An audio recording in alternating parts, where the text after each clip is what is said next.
Assalamualaikum warahmatullahi wabarakatuh. Perkenalkan, saya Amintia Susa dari kelompok 9 akan menjabarkan hasil kerja tugas besar saya, yaitu perencanaan TPA Kabupaten Pemalang. Langsung saja, next. Nah, untuk latar belakang, seperti yang telah diketahui bahwa persampahan merupakan isu penting, khususnya di daerah perkotaan, di mana jumlah penduduk di daerah perkotaan relatif padat dan juga cukup banyak. Nah, upaya yang dapat dilakukan dalam pengelolaan sampah di suatu daerah adalah melalui pembangunan tempat pemrosesan akhir atau TPA. Dan dalam rangka mewujudkan pengelolaan sampah, maka perlu dibangun TPA secara optimal, dan hal tersebut sangat mendesak mengingat semakin bertambahnya volume sampah dan kesadaran masyarakat mengenai lingkungan semakin meningkat. Next. Nah, yang pertama itu ada penentuan lokasi TPA. Di sini penentuan lokasi TPA dibagi beberapa tahap. Ada yang pertama tahap kriteria regional. Ini didasarkan pada pemilihan kondisi tata guna lahan. Nah, lokasi yang terpilih adalah daerah yang peruntukan sebagai daerah yang lahannya tidak terpakai atau terjalan. Nah, di sini sudah dipilih 3 calon lokasi. Ada lokasi 1 di Desa Surajaya, kedua di Bantar Bolang, dan ketiga di Kalimas. Nah, selanjutnya di tahap kedua ini ada tahap kriteria penyisi, di mana di sini dilakukan penilaian menurut SNI 03324194, yang mana di sini penilaiannya memiliki banyak kriteria mulai dari kondisi umum lokasi, kondisi fisik, biologi, sosial masyarakat, dan lain-lain. Dan selanjutnya yaitu adalah tahap penetapan. Nah, tahap penetapan ini instansi yang berwenang telah menyetujui dan menetapkan lokasi terpilih berdasarkan kebijakan dan ketentuan yang berlaku. Next. Nah, ini merupakan contoh tahap kriteria penyisi. Di sini ada dilakukan penilaian dan di situ juga sudah tertera hasil dari 3 calon, dan yang paling tinggi yaitu di Desa Surajaya dengan nilai 724. Next.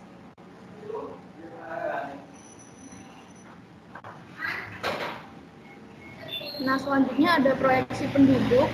Proyeksi penduduk ini menggunakan metode Lasker karena di antara ketiga metode yang sudah dihitung, metode Lasker memiliki standar deviasi yang paling kecil. Nah, untuk proyeksi pada tahun 2021 itu ada 1.259.725 jiwa, dan untuk tahun 2030 ada 1.587.588 jiwa. Next. Nah, ini ada proyeksi pendapatan daerah rata-rata bruto atau PDRB. Ini dilakukan menggunakan metode geometri. Next. Nah, selanjutnya yaitu proyeksi PDRB pertanian. Itu menggunakan metode aritmatik seperti yang tertera di slide, bahwa standar deviasi pada metode aritmatik paling kecil, dan begitu juga dengan PDRB industri. Itu juga menggunakan metode aritmatik. Next. Nah, selanjutnya ini adalah timbulan sampah. Di slide tertera di situ ada jumlah penduduk yang telah dihitung pada proyeksi sebelumnya, kemudian ada PDRB per kapita, PDRB pertanian, PDRB industri yang sudah dilakukan di perhitungan sebelumnya juga. Nah, untuk timbulan sampah ini mengacu pada SNI 193983-1995 adalah yang berkisar 2,75 sampai 3,25 liter per orang per hari. Nah, karena di Kabupaten Pemalang ini merupakan kota besar, maka saya mengambil kawannya untuk 3,25 liter per orang per hari. Nah, untuk timbulan sampah liter per hari ini diperoleh dari jumlah penduduk dikalikan dengan timbulan sampah, dan sedangkan untuk totalnya adalah timbulan sampah liter per hari dibagi 1000, dan untuk total volumenya per tahunnya adalah total timbulan sampah dikalikan dengan 365 hari. Next. Nah, ini ada target pelayanan. Untuk penanganan sampah dan pengurangan sampah ini diperoleh dari Jakstrada. Nah, sedangkan volume sampahnya ini diperoleh dari timbulan sampah dikalikan dengan pengurangan sampahnya. Next. Nah, ini adalah hasil akhir dari perhitungan material balance. Diperoleh total timbulan sebanyak 59,48 yang langsung dibuang di TPA dan juga kemudian diolah di TPST, sampah organik, sampah anorganik, sampah dikompos, sisa sampah organik, dan hasil kompos. Semuanya telah dilakukan di perhitungan material balance dan untuk hasil RDF-nya yaitu 687,03. Next.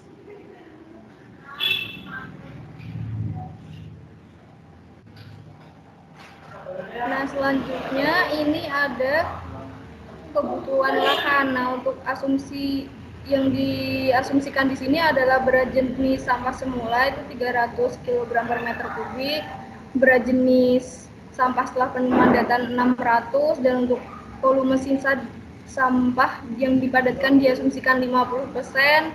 Nah, untuk ketinggian lapisan komposnya itu 15 meter. Dan sehingga nanti akan diperoleh hasil akhir, yaitu lokasi TPA yang direncanakan dibagi menjadi 3 zona. Zona 1 ada seluas 2,7 hektar, zona 2 2,3, dan zona 3 2,6 hektar. Next. Nah, ini untuk perhitungan gasnya. Perhitungan gas di sini dibedakan menjadi perhitungan sampah gas yang berasal dari sampah cepat terurai dan sampah lambat terurai, yang mana laju produksi gas dari masing-masing jenisnya ini berbeda-beda. Dapat dilihat pada slide-nya. Kemudian next. Nah, ini untuk saluran drainase. Nah, untuk saluran drainase sendiri ini direncanakan bentuknya persegi, maka untuk panjang dan lebarnya sama. Nah, itu adalah dilakukan perhitungan setiap salurannya dari titik 1 ke 2 itu ada luasnya 0,95 dan panjangnya 0,475 dan begitu juga dengan lebarnya. Next.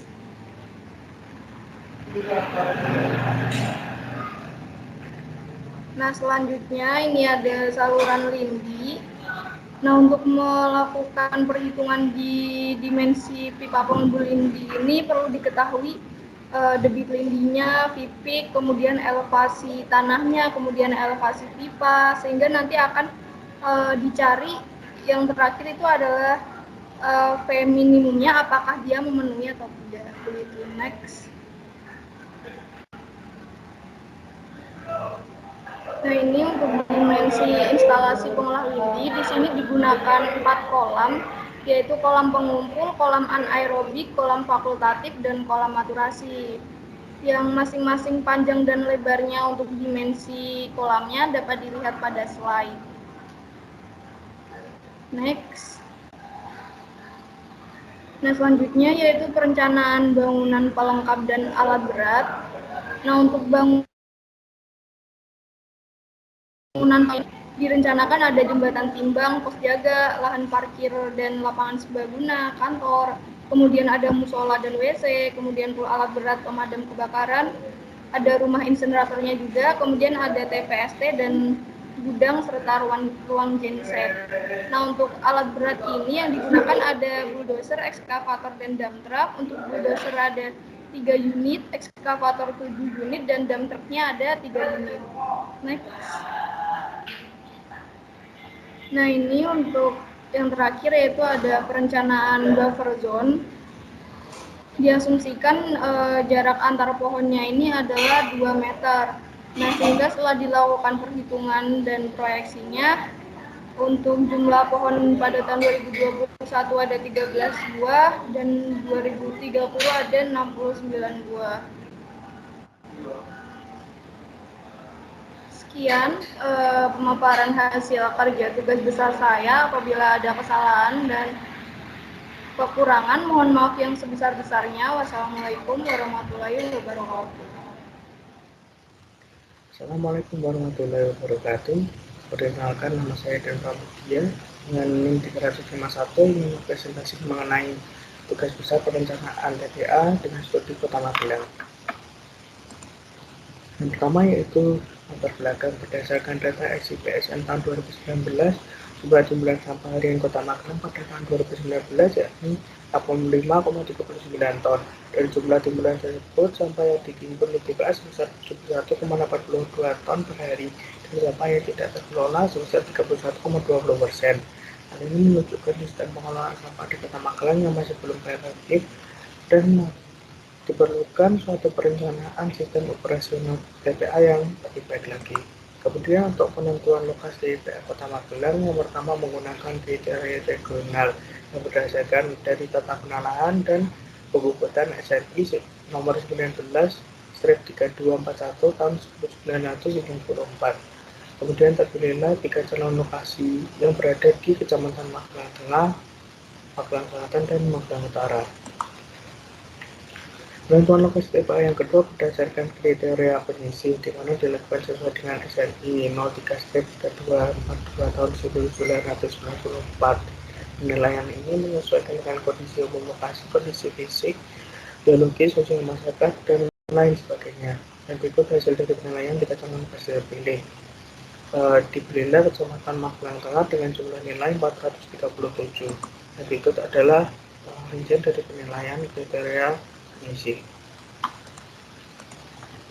Kemudian untuk proyeksi penduduk diambil dari data penduduk Kota Magelang pada 5 tahun terakhir pada tahun 2016 sampai 2020 digunakan metode arifmatik karena memiliki standar deviasi terkecil dan diproyeksikan pada tahun 2030 penduduk Kota Magelang pada tahun 2030 yakni 126.061 jiwa.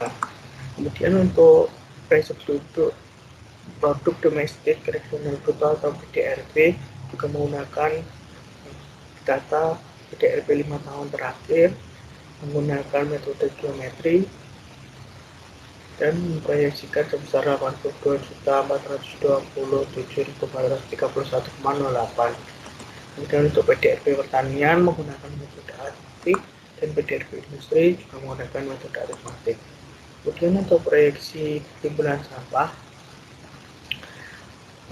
berikut ini adalah proyeksi timbulan sampah Kota Magelang pada tahun 2016 sampai 2030 dan total timbulan sampah sebesar 472,54 meter kubik per hari serta volume sampah domestik sekitar 172,477 meter kubik per tahun.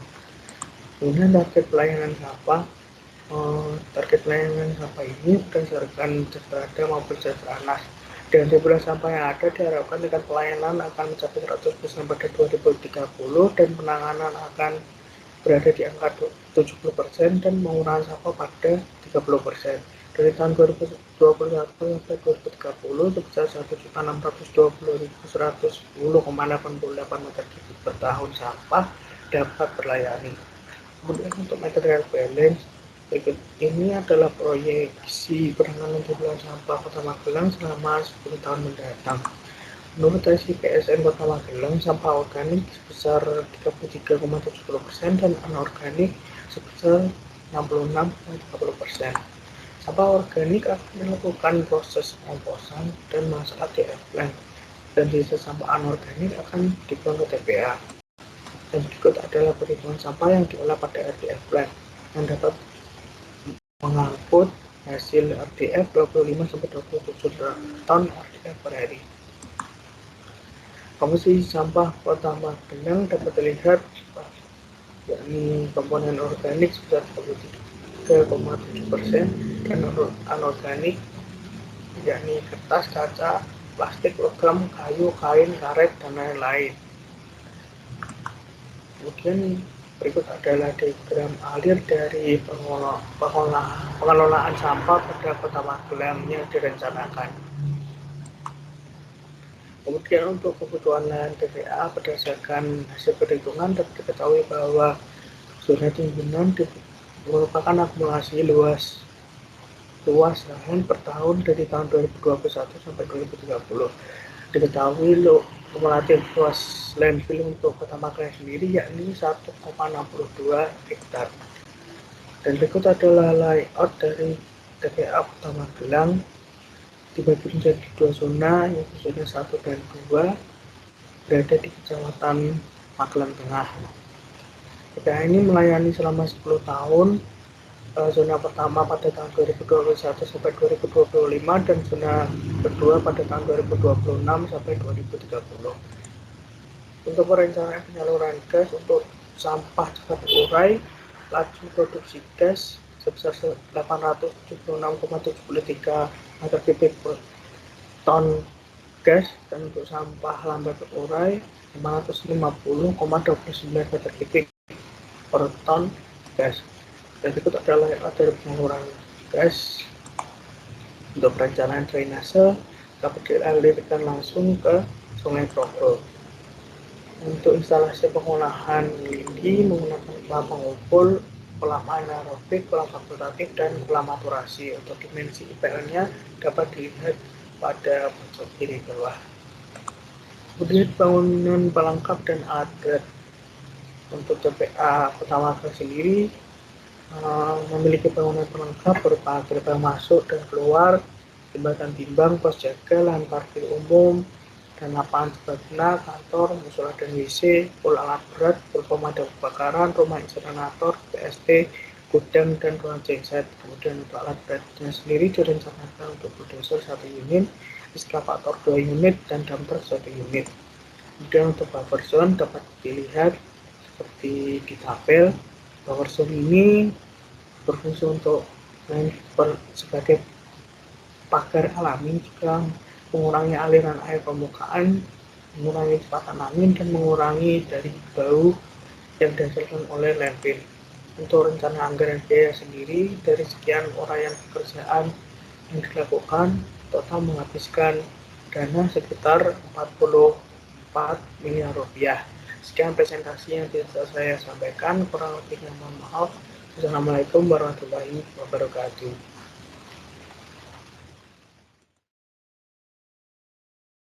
Assalamualaikum warahmatullahi wabarakatuh. Perkenalkan, nama saya Maulana Raffi Amrullah dengan NIM 2108 0118 13 0114. Di sini saya akan mempresentasikan hasil dari tugas besar saya terkait perencanaan TPA Gunung Bungkal di Kabupaten Pati. Untuk latar belakangnya, Kabupaten Pati masih menggunakan metode pendamping, sehingga dampaknya berupa memindahkan sampah dikarenakan sampah yang ada hanya diratakan saja, serta untuk sampah organik dan anorganik masih belum terpilah dengan baik, dan daerah pelayanan yang belum menjangkau seluruh wilayah di Kabupaten Pati. Untuk penentuan lokasi TPA, yang pertama ada tahap kriteria regional, di mana lokasi TPA yang terpilih adalah daerah dengan peruntukan sebagai tegalan, serta jauh dari pemukiman. Untuk lokasi pertama yaitu di Kecamatan Gunung Wungkal, lokasi kedua Kecamatan Jakenan, dan lokasi ketiga ada di Kecamatan Margorejo. Tahap kedua merupakan tahap kriteria penyisi. Untuk yang lokasi TPA yang pertama memiliki jumlah nilai sebesar 670, TPA kedua 600, TPA ketiga 580. Sehingga TPA yang pertama akan digunakan sebagai lokasi TPA di Kabupaten Pati karena memiliki jumlah nilai yang paling tertinggi. Nah, berikut merupakan tabel dari parameter kriteria penyisi.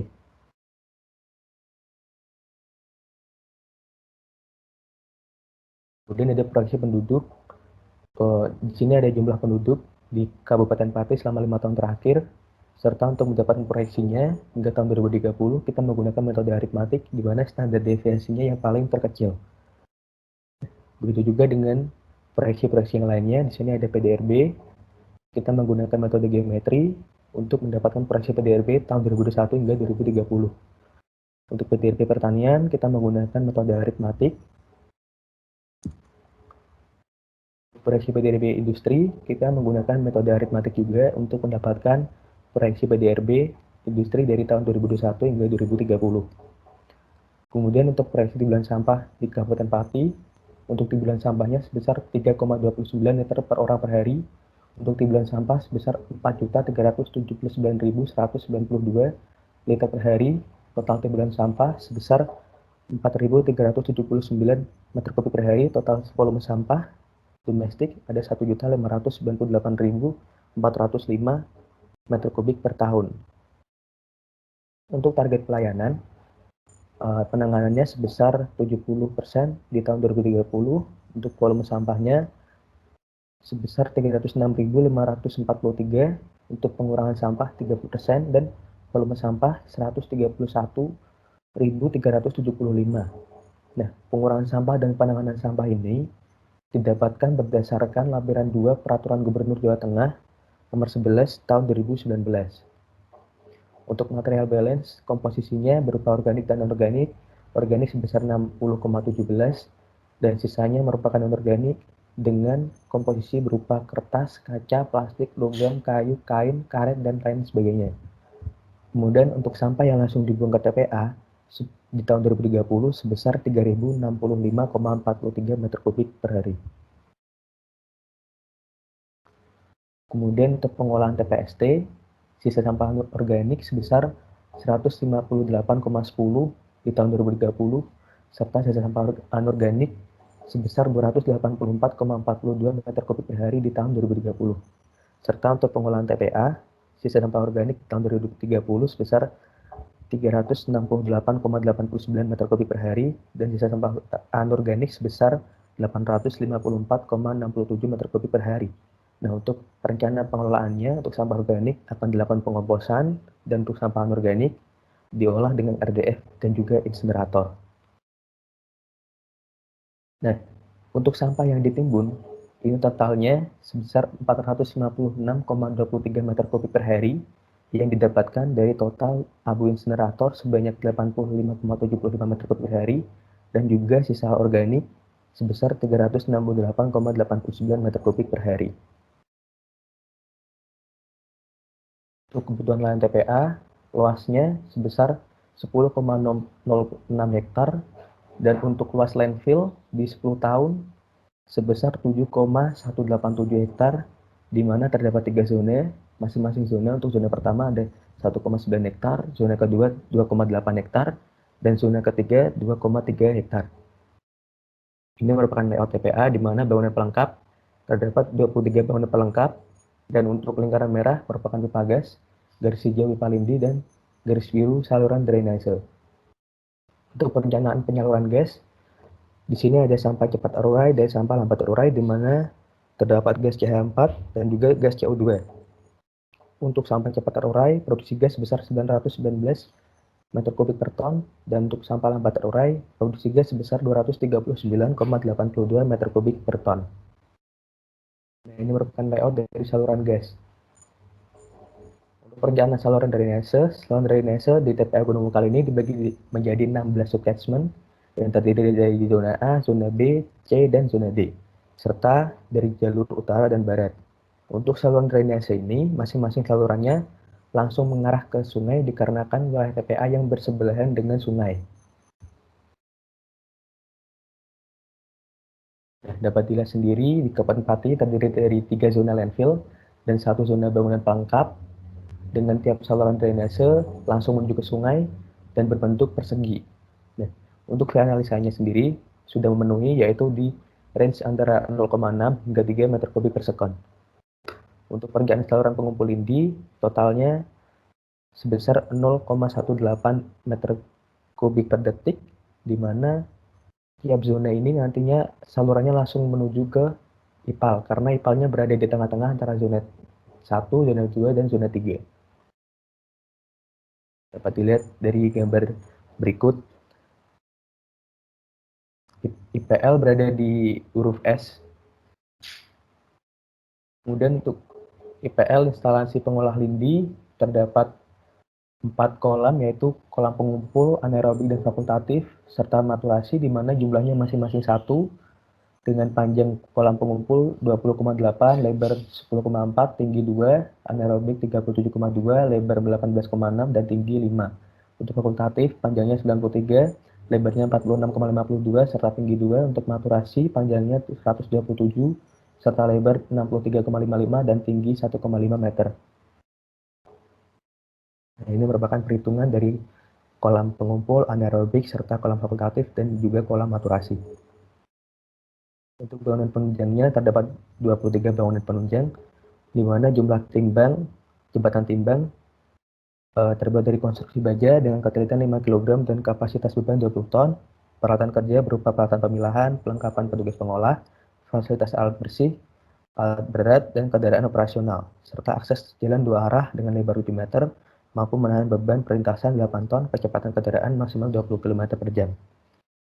Untuk kebutuhan alat berat, kebutuhan bulldozer untuk pemadatan sampah sebanyak 2,16 unit, untuk bulldozer tanah penutup sebanyak 0,29 unit, untuk ekskavator pemindahan sampah 5 unit, untuk ekskavator tanah penutup 1 unit, serta untuk dump truck 3 unit, sehingga jumlahnya untuk bulldozer 2,45 atau dibagi menjadi 3 unit, ekskavator 6 unit, dump truck 3 unit. Untuk Bufferson sendiri, di tahun 2030, volume gasnya sebanyak 925,50 meter kubik per tahun, untuk densitas gas sebesar 1,97 kg per meter kubik. Kemudian untuk jumlah pohon hingga tahun 2030 sebanyak 84 buah dan jarak antar pohon 2 meter. Dan luas buffer zone sebesar 0,08 hektar. Ini merupakan gambar dari buffer zone yang terletak di sekitaran landfill dan juga IPL. Terima kasih, sekian presentasi dari saya. Apabila ada kesalahan, saya mohon maaf. Wassalamualaikum warahmatullahi wabarakatuh. Assalamualaikum warahmatullahi wabarakatuh. Perkenalkan, saya Muhammad Izul Haq, NIM 40071, akan mempresentasikan tentang hasil tugas besar mata kuliah PTPA tentang perencanaan TPA Kabupaten Sragen. Latar belakang dari tugas besar ini adalah jumlah penduduk di Kabupaten Sragen sudah mencapai 951 jiwa dengan laju pertumbuhan penduduk sebesar 2,66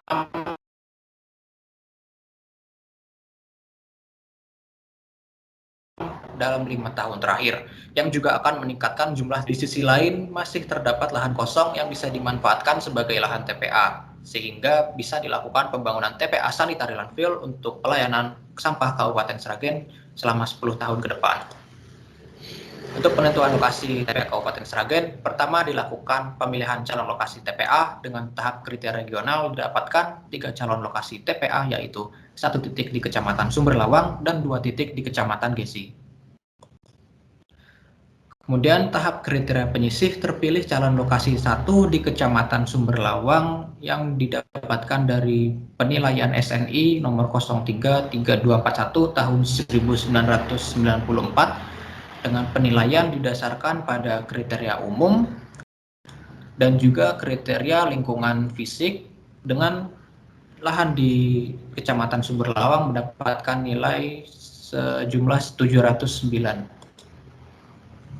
Untuk proyeksi penduduk dihitung melalui data penduduk BPS 5 tahun terakhir menggunakan metode aritmatik, geometri, dan least square, dan terpilih metode aritmatik dengan jumlah penduduk pada tahun 2030 mencapai 1.214.104 jiwa. Kemudian proyeksi PDRB diambil dari PDRB 5 tahun terakhir dan menggunakan 3 metode, yaitu aritmatik, geometri, dan least square, di mana terpilih metode geometri dengan pada tahun 2030 PDRB Kabupaten Sragen sebesar Rp38.859.802,31. Dari proyeksi pertumbuhan penduduk dan proyeksi PDRB didapatkan pertumbuhan timbulan sampah Kabupaten Sragen, di mana pada tahun 2030 mencapai 3,28 liter per orang per hari. Perencanaan pengelolaan sampah Kabupaten Sragen diharapkan mencapai 100% sejak tahun 2028 dengan 70% sampah menuju TPA dan 30% sampah dilakukan pengurangan di TPST. Sampah akan dibagi menjadi sampah organik dan 8 kategori sampah anorganik, di mana 70% sampah dan residu dari TPST akan diolah di TPA, dengan sampah organik dilakukan pengomposan dan sampah anorganik dilakukan pengolahan melalui RDF dan insinerator hingga didapatkan residu yang akan dimasukkan ke dalam landfill. Berikut adalah diagram alir pengolahan sampah Kabupaten Sragen, di mana sampah akan diolah di TPST dan TPA. Dengan pemilahan sampah organik di TPA akan dilakukan pengomposan sebanyak 80% dan anorganik sampah akan masuk ke RDF sebesar 211,55 meter kubik per hari dan juga insinerator. Dengan residu sampah yang masuk ke landfill sebesar 657,36 meter kubik per hari. Kebutuhan lahan landfill TPA Kabupaten Sragen adalah sebesar 6,788 hektar yang terbagi menjadi 3 zona dan kebutuhan luas TPA keseluruhan adalah seluas 10 hektar. Berikut adalah layout TPA terdiri dari 3 zona dengan 16 bangunan penunjang. Gas yang terbentuk dari landfill berasal dari gas cepat terurai sebesar 920,11 meter kubik per ton dengan dekomposisi selama 5 tahun dan sampah lambat terurai sebesar 196,94 meter kubik per ton selama 15 tahun. Berikut adalah layout pipa gas berwarna ungu yang terbagi dalam 3 zona. Kemudian perencanaan saluran drainase pada TPA Kabupaten Sragen dibagi menjadi 13 subcatchment yang terdiri dari zona 1, zona 2, dan zona 3 dengan saluran primer D2 akan menuju ke sungai. Perhitungan drainase dilakukan untuk mencari dimensi dan kecepatan alir berdasarkan elevasi saluran dan didapatkan perhitungan dimensi dan kecepatan alir memenuhi ketentuan yang berlaku. Berikut merupakan layout saluran drainase berwarna biru muda di mana aliran tiap zona akan mengalir menuju ke arah utara dan akan menuju ke saluran primer menuju ke sungai. Kemudian untuk total lindi yang terbentuk dari timbulan sampah adalah 0,2055145 meter kubik per detik yang akan dibagi menjadi 3 zona sampai tahun 2030. Untuk perencanaan penyaluran pipa lindi berdasarkan elevasi saluran dan didapatkan kecepatan alir yang memenuhi ketentuan dengan total debit lindi menuju ke IPL sebesar 0,27402 meter kubik per detik. Berikut merupakan saluran lindi di mana aliran lindi menuju ke arah utara dan menuju ke bangunan IPL pada nomor 12 yang kemudian lindi yang sudah diolah akan dialirkan menuju ke sungai. Untuk instalasi pengolahan lindi sendiri terdiri dari 1 kolam pengumpul, 3 kolam anaerobik, 3 kolam fakultatif yang terakhir menuju 3 kolam naturasi. Untuk instalasi pengolahan lindi sendiri desainnya yaitu untuk kolam pengumpul volumenya sebesar 98,65 meter kubik, kolam anaerobik sedalam 5 meter dengan lebar 19,9 meter dan panjang 39,7 meter. Untuk kolam fakultatif dengan lebar 49,66 meter, panjang 99,32 meter dan kedalaman 2 meter. Kemudian menuju kolam maturasi dengan lebar 67,85 meter dan panjang 135,7 meter dengan kedalaman sedalam 1,5 meter. Pada bangunan penunjang yaitu ada gerbang, jembatan timbang, pos jaga, lahan parkir kantor, musola, pol alat berat, pol pemadam kebakaran, rumah insinerator, TPST, gudang dan RDF. Selanjutnya kebutuhan alat berat itu digunakan untuk pemadatan sampah, pemindahan tanah penutup, pemindahan sampah, pengambilan tanah penutup, yang dibutuhkan 2 unit bulldozer, 6 unit ekskavator, dan 2 unit dump truck. Untuk buffer zone hingga tahun 2030 didapatkan dari volume gas yang terbentuk yaitu 1166,18 meter kubik per tahun, sehingga dibutuhkan 106 buah jumlah pohon dengan buffer zone seluas 0,1 hektar. Sekian presentasi dari saya, mohon maaf bila ada kesalahan. Wassalamualaikum warahmatullahi wabarakatuh.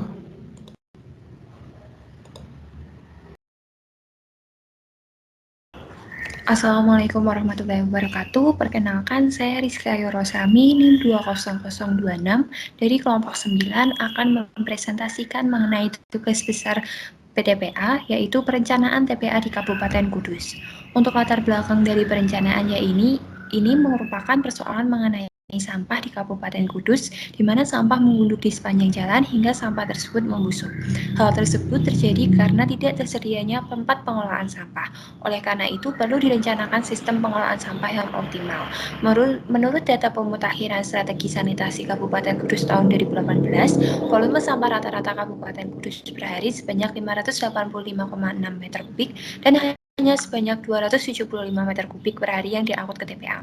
Melihat kondisi tersebut, dapat dikatakan bahwa sistem pengelolaan sampah di Kabupaten Kudus tidak efektif dalam mengatasi timbulan sampah. Kemudian akan dilakukan penentuan lokasi TPA Kabupaten Kudus, di mana tahap pertama yaitu tahap kriteria regional, di mana penentuan TPA Kabupaten Kudus ini akan dipilih melalui SNI nomor 193241 tahun 1994. Akan dipilih dengan 3 calon lokasi, yaitu lokasi pertama di Kecamatan Cikulo, lokasi kedua di Kecamatan Dawe, dan lokasi ketiga di Kecamatan Mejobo. Untuk tahap kedua yaitu tahap kriteria penyisih, di mana pada tahap ini mulai dilihat dari kondisi umum lokasi, kondisi fisik, biologi, sosial, masyarakat, dan lain-lain. Untuk sistem penilaiannya menggunakan SNI nomor 3 tahun 1994.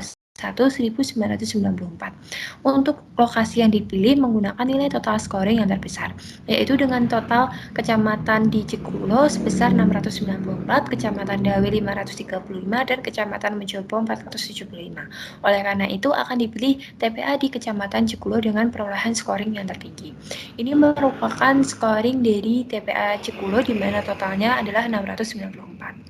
Kemudian dilakukan proyeksi penduduk di mana menggunakan data 5 tahun terakhir Kabupaten Kudus yang akan diproyeksikan sampai 10 tahun ke depan. Menggunakan 3 metode, yaitu metode aritmatik, geometri, dan least square, di mana akan dihasilkan standar deviasi dan akan dipilih dengan standar deviasi terkecil untuk menghitung proyeksi tersebut. Untuk proyeksi penduduk digunakan metode least square dengan hasil pada tahun 2030 sebesar 879.623 jiwa. Kemudian untuk proyeksi PDRB digunakan rumus dengan standar deviasi terendah, yaitu metode geometri. Untuk proyeksi PDRB pertanian akan dipilih dengan metode aritmatik, dan PDRB industri yaitu menggunakan metode aritmatik. Kemudian untuk timbulan sampah di Kabupaten Kudus, di mana ini akan diproyeksikan selama 10 tahun ke depan dan dihitung berdasarkan dari jumlah penduduk, PDRB pertanian, dan PDRB industri, dan diperoleh total volume sampah domestik pada tahun 2030 sebesar 1.053.146,44 meter kubik per tahun. Ini merupakan target pelayanan sampah di mana mengacu pada Jakstranas, dan tingkat pelayanan pada tahun 2030 diharapkan sebesar 100% dengan timbulan sampah terlayani sebesar 1.053.146,44 meter kubik per tahun. Untuk penanganan sampahnya sendiri diharapkan pada tahun 2030 sebesar 70% di TPA dan pengurangan sampahnya sebesar 30% di TPST. Kemudian ini adalah material balance, di mana akan diketahui komposisi dan karakteristik sampahnya yang terbagi menjadi organik dan anorganik. Untuk anorganik sendiri dapat diperoleh dari kertas, kaca, plastik, logam, kayu, kain, karet, dan lain-lain. Ini merupakan jumlah timbulan sampah terlayani dengan presentase 70% di TPA dan 30% di TPST. Ini merupakan pengolahan sampah di Kabupaten Kudus, di mana strategi pengolahannya menggunakan sistem sanitary landfill. Untuk pengolahan di TPST menggunakan pengoplosan untuk organik dan anorganik akan disesuaikan dengan kriterianya. Untuk TPA yang organik menggunakan pengoplosan dan di anorganik menggunakan RDF. Merupakan material balance diagram alir pada tahun 2030, di mana total timbulan sampah 2.885,33 meter kubik. Untuk yang langsung dibuang ke TPA sebesar 70% dan diolah di TPST sebesar 30%. Untuk organik nantinya akan 80%-nya diolah sebagai pengoplosan, anorganik akan dilakukan sesuai dengan kriterianya.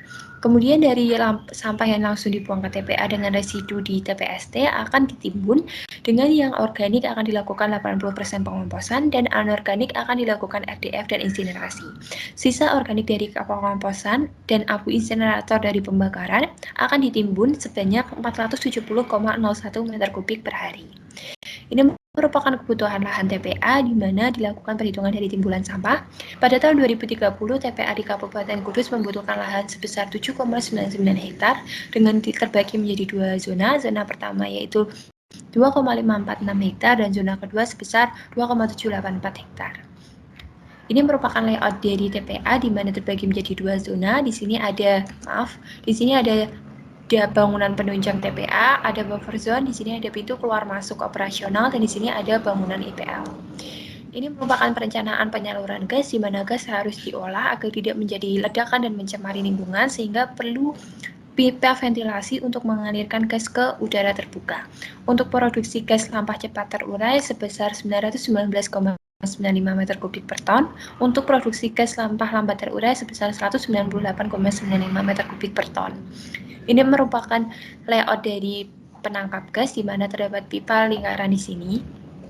Kemudian perencanaan saluran drainase menggunakan rumus KCIA untuk menghitung dimensi saluran dengan tiap subcatchment di tiap zona. Untuk kemudian di akhir akan dilakukan V-analisa apakah memenuhi atau tidak. Ini merupakan drainase di mana dia akan mengalir ke sini. Untuk yang bawah ke sini mengalir dari zona kedua ke zona 1, kemudian ke saluran primer dan akan dibuang ke badan sungai. Ini merupakan perencanaan buffer zone pada tahun hingga 2045. Ini merupakan penampakan buffer zone di landfill. Kemudian dilakukan perencanaan saluran pengumpul lindi di mana terbagi menjadi tiap zona dan akan dilakukan analisa dari VMIN apakah dengan diameter sekian memenuhi atau tidak. Layout dari tinggi di mana pengalirannya menggunakan sistem gravitasi dari tinggi ke rendah. Untuk yang kuning merupakan pipa primer dan yang biru merupakan pipa sekunder di mana pipa primer ini nanti akan masuk ke dalam IPL. Ini merupakan instalasi pengolahan lindi di mana terdapat 4 kolam, yaitu kolam pengumpul, anaerobik, fakultatif, dan maturasi, dihitung dengan sebagai berikut untuk menghasilkan dimensi tiap kolamnya. Ini merupakan layout IPL di mana dimulai dari bak pengumpul, kemudian ke kolam anaerobik, kolam fakultatif, maturasi, dan terakhir di sumur resapan. Ini merupakan bangunan penunjang dan alat berat, di mana penunjangnya sebagai berikut, ada pool alat berat, rumah insinerator, ruang RDF, TPSC, dan lain sebagainya. Kemudian perancangan pool alat berat ini akan disesuaikan dengan kebutuhan alat beratnya yang diestimasikan sampai tahun 2038, di mana ada 2 buah bulldozer, 5 buah ekskavator, 2 buah dump truck. Ini merupakan rencana anggaran biayanya dengan akhir total yang dibulatkan sebesar Rp66.427.150.150. Berikut yang dapat saya sampaikan, kurang lebihnya mohon maaf. Saya Rizka Ayu Rosami, NIM 226, mengucapkan terima kasih. Wassalamualaikum warahmatullahi wabarakatuh. Perkenalkan, saya Syarani Grace Purba, NIM 210-801-181-239, dari kelompok 9 akan menjelaskan terkait perencanaan tempat pemrosesan akhir di Kabupaten Kendal. Latar belakang, Kabupaten Kendal termasuk dalam klasifikasi kota besar dengan jumlah penduduk tercatat pada tahun 2020 sebesar 1.018.505 jiwa. Jumlah penduduk yang besar akan berbanding lurus dengan besarnya timbulan sampah yang dihasilkan. Sehingga berdasarkan data Peraturan Bupati Kendal nomor 13 tahun 2019 tentang kebijakan dan strategi daerah dalam pengelolaan sampah rumah tangga dan sampah sejenis rumah tangga, Kabupaten Kendal menghasilkan sampah sebesar 182.992,50 ton per tahun dan diprediksi masih akan terus meningkat seiring dengan pertumbuhan penduduk dan PDRB Kabupaten Kendal. Oleh karena itu, perlu direncanakan suatu sistem TPA sanitary landfill yang baik sehingga aman dan berumur panjang di Kabupaten Kendal. Berikutnya penentuan lokasi. Penentuan lokasi TPA Kabupaten Kendal didasarkan melalui beberapa tahap, yaitu tahap pertama kriteria regional yang didasarkan pada tata guna lahan. Lokasi yang terpilih adalah daerah dengan peruntukan sebagai daerah dengan lahan yang tak terpakai atau juga bisa lahan keras atau kering non-produktif. Berdasarkan tata guna lahan, ketiga lokasi TPA Kabupaten Kendal yang terpilih yaitu di daerah Regandon. Daerah ini yang paling memenuhi kriteria penentuan lokasi TPA seperti jauh dari lokasi pemukiman, jauh dari badan air, tidak bertopografi tinggi, jauh dari lahan produktif, dan bukan daerah berbahaya. Tahapan kedua yaitu kriteria penyisih yang didasarkan pada SNI 033241 tahun 1994. Wilayah ini memiliki banyak Kriteria mulai dari kondisi umum lokasi, kondisi fisik, biologis, sosial masyarakat, dan lain-lain. Penilaian site selection didasarkan pada data sekunder dan observasi kondisi existing calon lokasi TPA, sehingga diperoleh hasil penilaian yang kemudian dijumlahkan dan diperoleh calon lokasi yang berada di Kecamatan Darupono dan Pegoruyung. Tahap ketiga adalah kriteria penetapan, yaitu dalam hal ini instansi yang berwenang telah menyetujui dan menetapkan lokasi yang terpilih berdasarkan kebijakan dan ketentuan yang berlaku. Dari ketiga tahapan tersebut dipilih alternatif kedua, yaitu kriteria penyisihan, di mana diperoleh 3 TPA berada pada Kelurahan Dapurna 1, Kecamatan Kaliwungu Selatan, Kelurahan Darupono 2, Kecamatan Kaliwungu Selatan, dan Kelurahan Pegoruyung yang berada di Kecamatan Weleri. Berikutnya yaitu proyeksi penduduk. Proyeksi pertumbuhan jumlah penduduk di Kabupaten Kendal menggunakan pendekatan standar deviasi dengan berdasarkan 3 metode, yaitu metode aritmatika, geometrik, dan least square. Metode proyeksi pertumbuhan jumlah penduduk yang digunakan berdasarkan pada nilai R grafik yang paling mendekati 1, sehingga dipakai metode aritmatik. Untuk jumlah penduduk yang akan diproyeksikan dimulai dari tahun 2016 hingga 2020 yang datanya diperoleh dari BPS Kabupaten Kendal tahun 2021, sehingga dapat dihitung dengan KA, mencari KA, yaitu pertumbuhan penduduk, dengan mencari R, dan juga dengan mencari PN, ataupun jumlah penduduk pada tahun yang dicari. Berikut adalah tabel proyeksi pertumbuhan penduduk Kabupaten Kendal dari tahun 2020 sampai 2034, dan grafik perhitungan proyeksi penduduk metode aritmatik. Berikutnya itu perhitungan proyeksi PDRB, di mana untuk perhitungan ini menggunakan 3 metode, metode aritmatik, geometrik, dan least square. Metode proyeksi PDRB yang digunakan didasarkan pada nilai R yang mendekati 1, sama seperti sebelumnya di perhitungan proyeksi penduduk, sehingga digunakan metode aritmatik.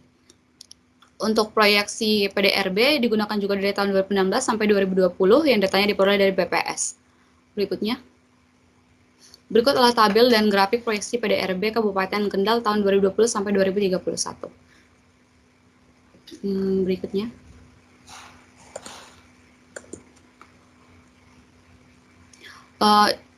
Proyeksi PDRB ini terdiri dari proyeksi PDRB pendapatan pertanian, datanya seperti terlihat pada gambar, kemudian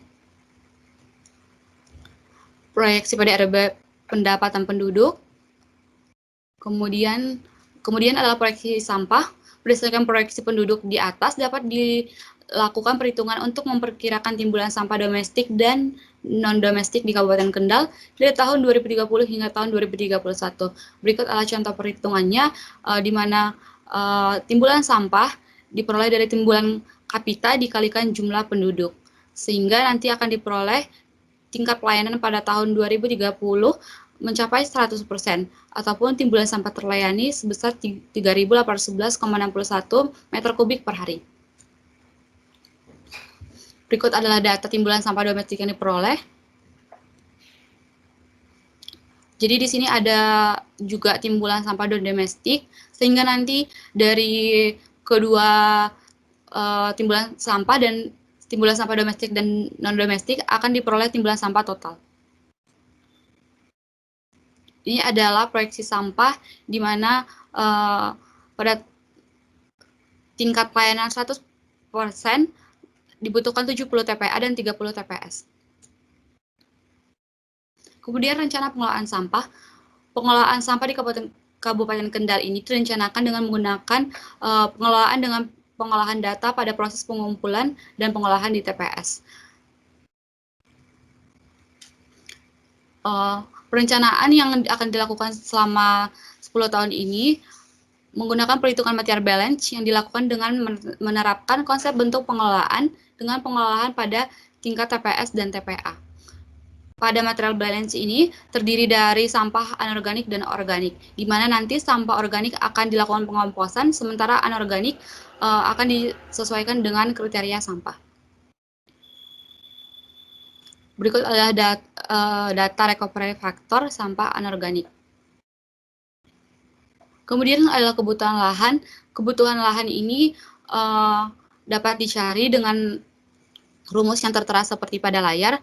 Dapat dicari dengan mengetahui volume sisa sampah setelah dipadatkan, kemudian mencari volume sampah per tahun. Kemudian akan diperoleh kebutuhan lahan yaitu 0,54 hektare, yang kemudian dicari data kumulatif sebesar 4,87 hektare. Kemudian akan diperoleh kebutuhan tanah harian. Sehingga nanti akan diperoleh untuk luas TPA yaitu sebesar 7,49 hektare. Berikut adalah data kebutuhan lahan. Kemudian perhitungan gas. Perhitungan gas diperoleh pada tahun 2031 yaitu dengan volume 154.638,9927 meter kubik. Kemudian drainase. Drainase difungsikan untuk mengurangi volume air hujan yang jatuh pada area timbulan sampah. Data ini untuk memperoleh drainase digunakan data dari stasiun yaitu stasiun Pelian Curug, Tempuan, dan Krimat dengan menggunakan metode polygon descent dengan menghitung R dengan rumus R1 kali A1 tambah A2 kali A2 tambah RA3 kali A3 tambah RA4 kali A4 per A1 tambah A2 tambah A3 tambah A4. Kemudian data hujan yang digunakan yaitu data hujan menit maksimum dengan skala ulang 10 tahun. Kemudian data drainase dapat dilihat seperti pada tabel. Kemudian dicari juga data lindi. Timbulan lindi di TPA Kabupaten Kendal dapat dicari dengan debit lindi dan intensitas hujan rata-rata. Data yang diperoleh seperti pada tabel, di mana tahun 2031 beban pengolahan lindi sebesar 3.039.790 meter kubik. Kemudian untuk data pendukung, diadakan prasarana dan sarana TPA seperti gudang alat, kantor, masjid dan WC, dan juga gudang dan bengkel. Berikut adalah layout TPA, dapat dilihat akan direncanakan seperti pada gambar. Kemudian ini adalah layout zona landfill, terdiri dari 3 zona juga. Kemudian adalah layout pipa lindi. Dan yang terakhir adalah layout pipa gas. Sekian yang dapat saya sampaikan. Mohon maaf jika ada kesalahan. Terima kasih.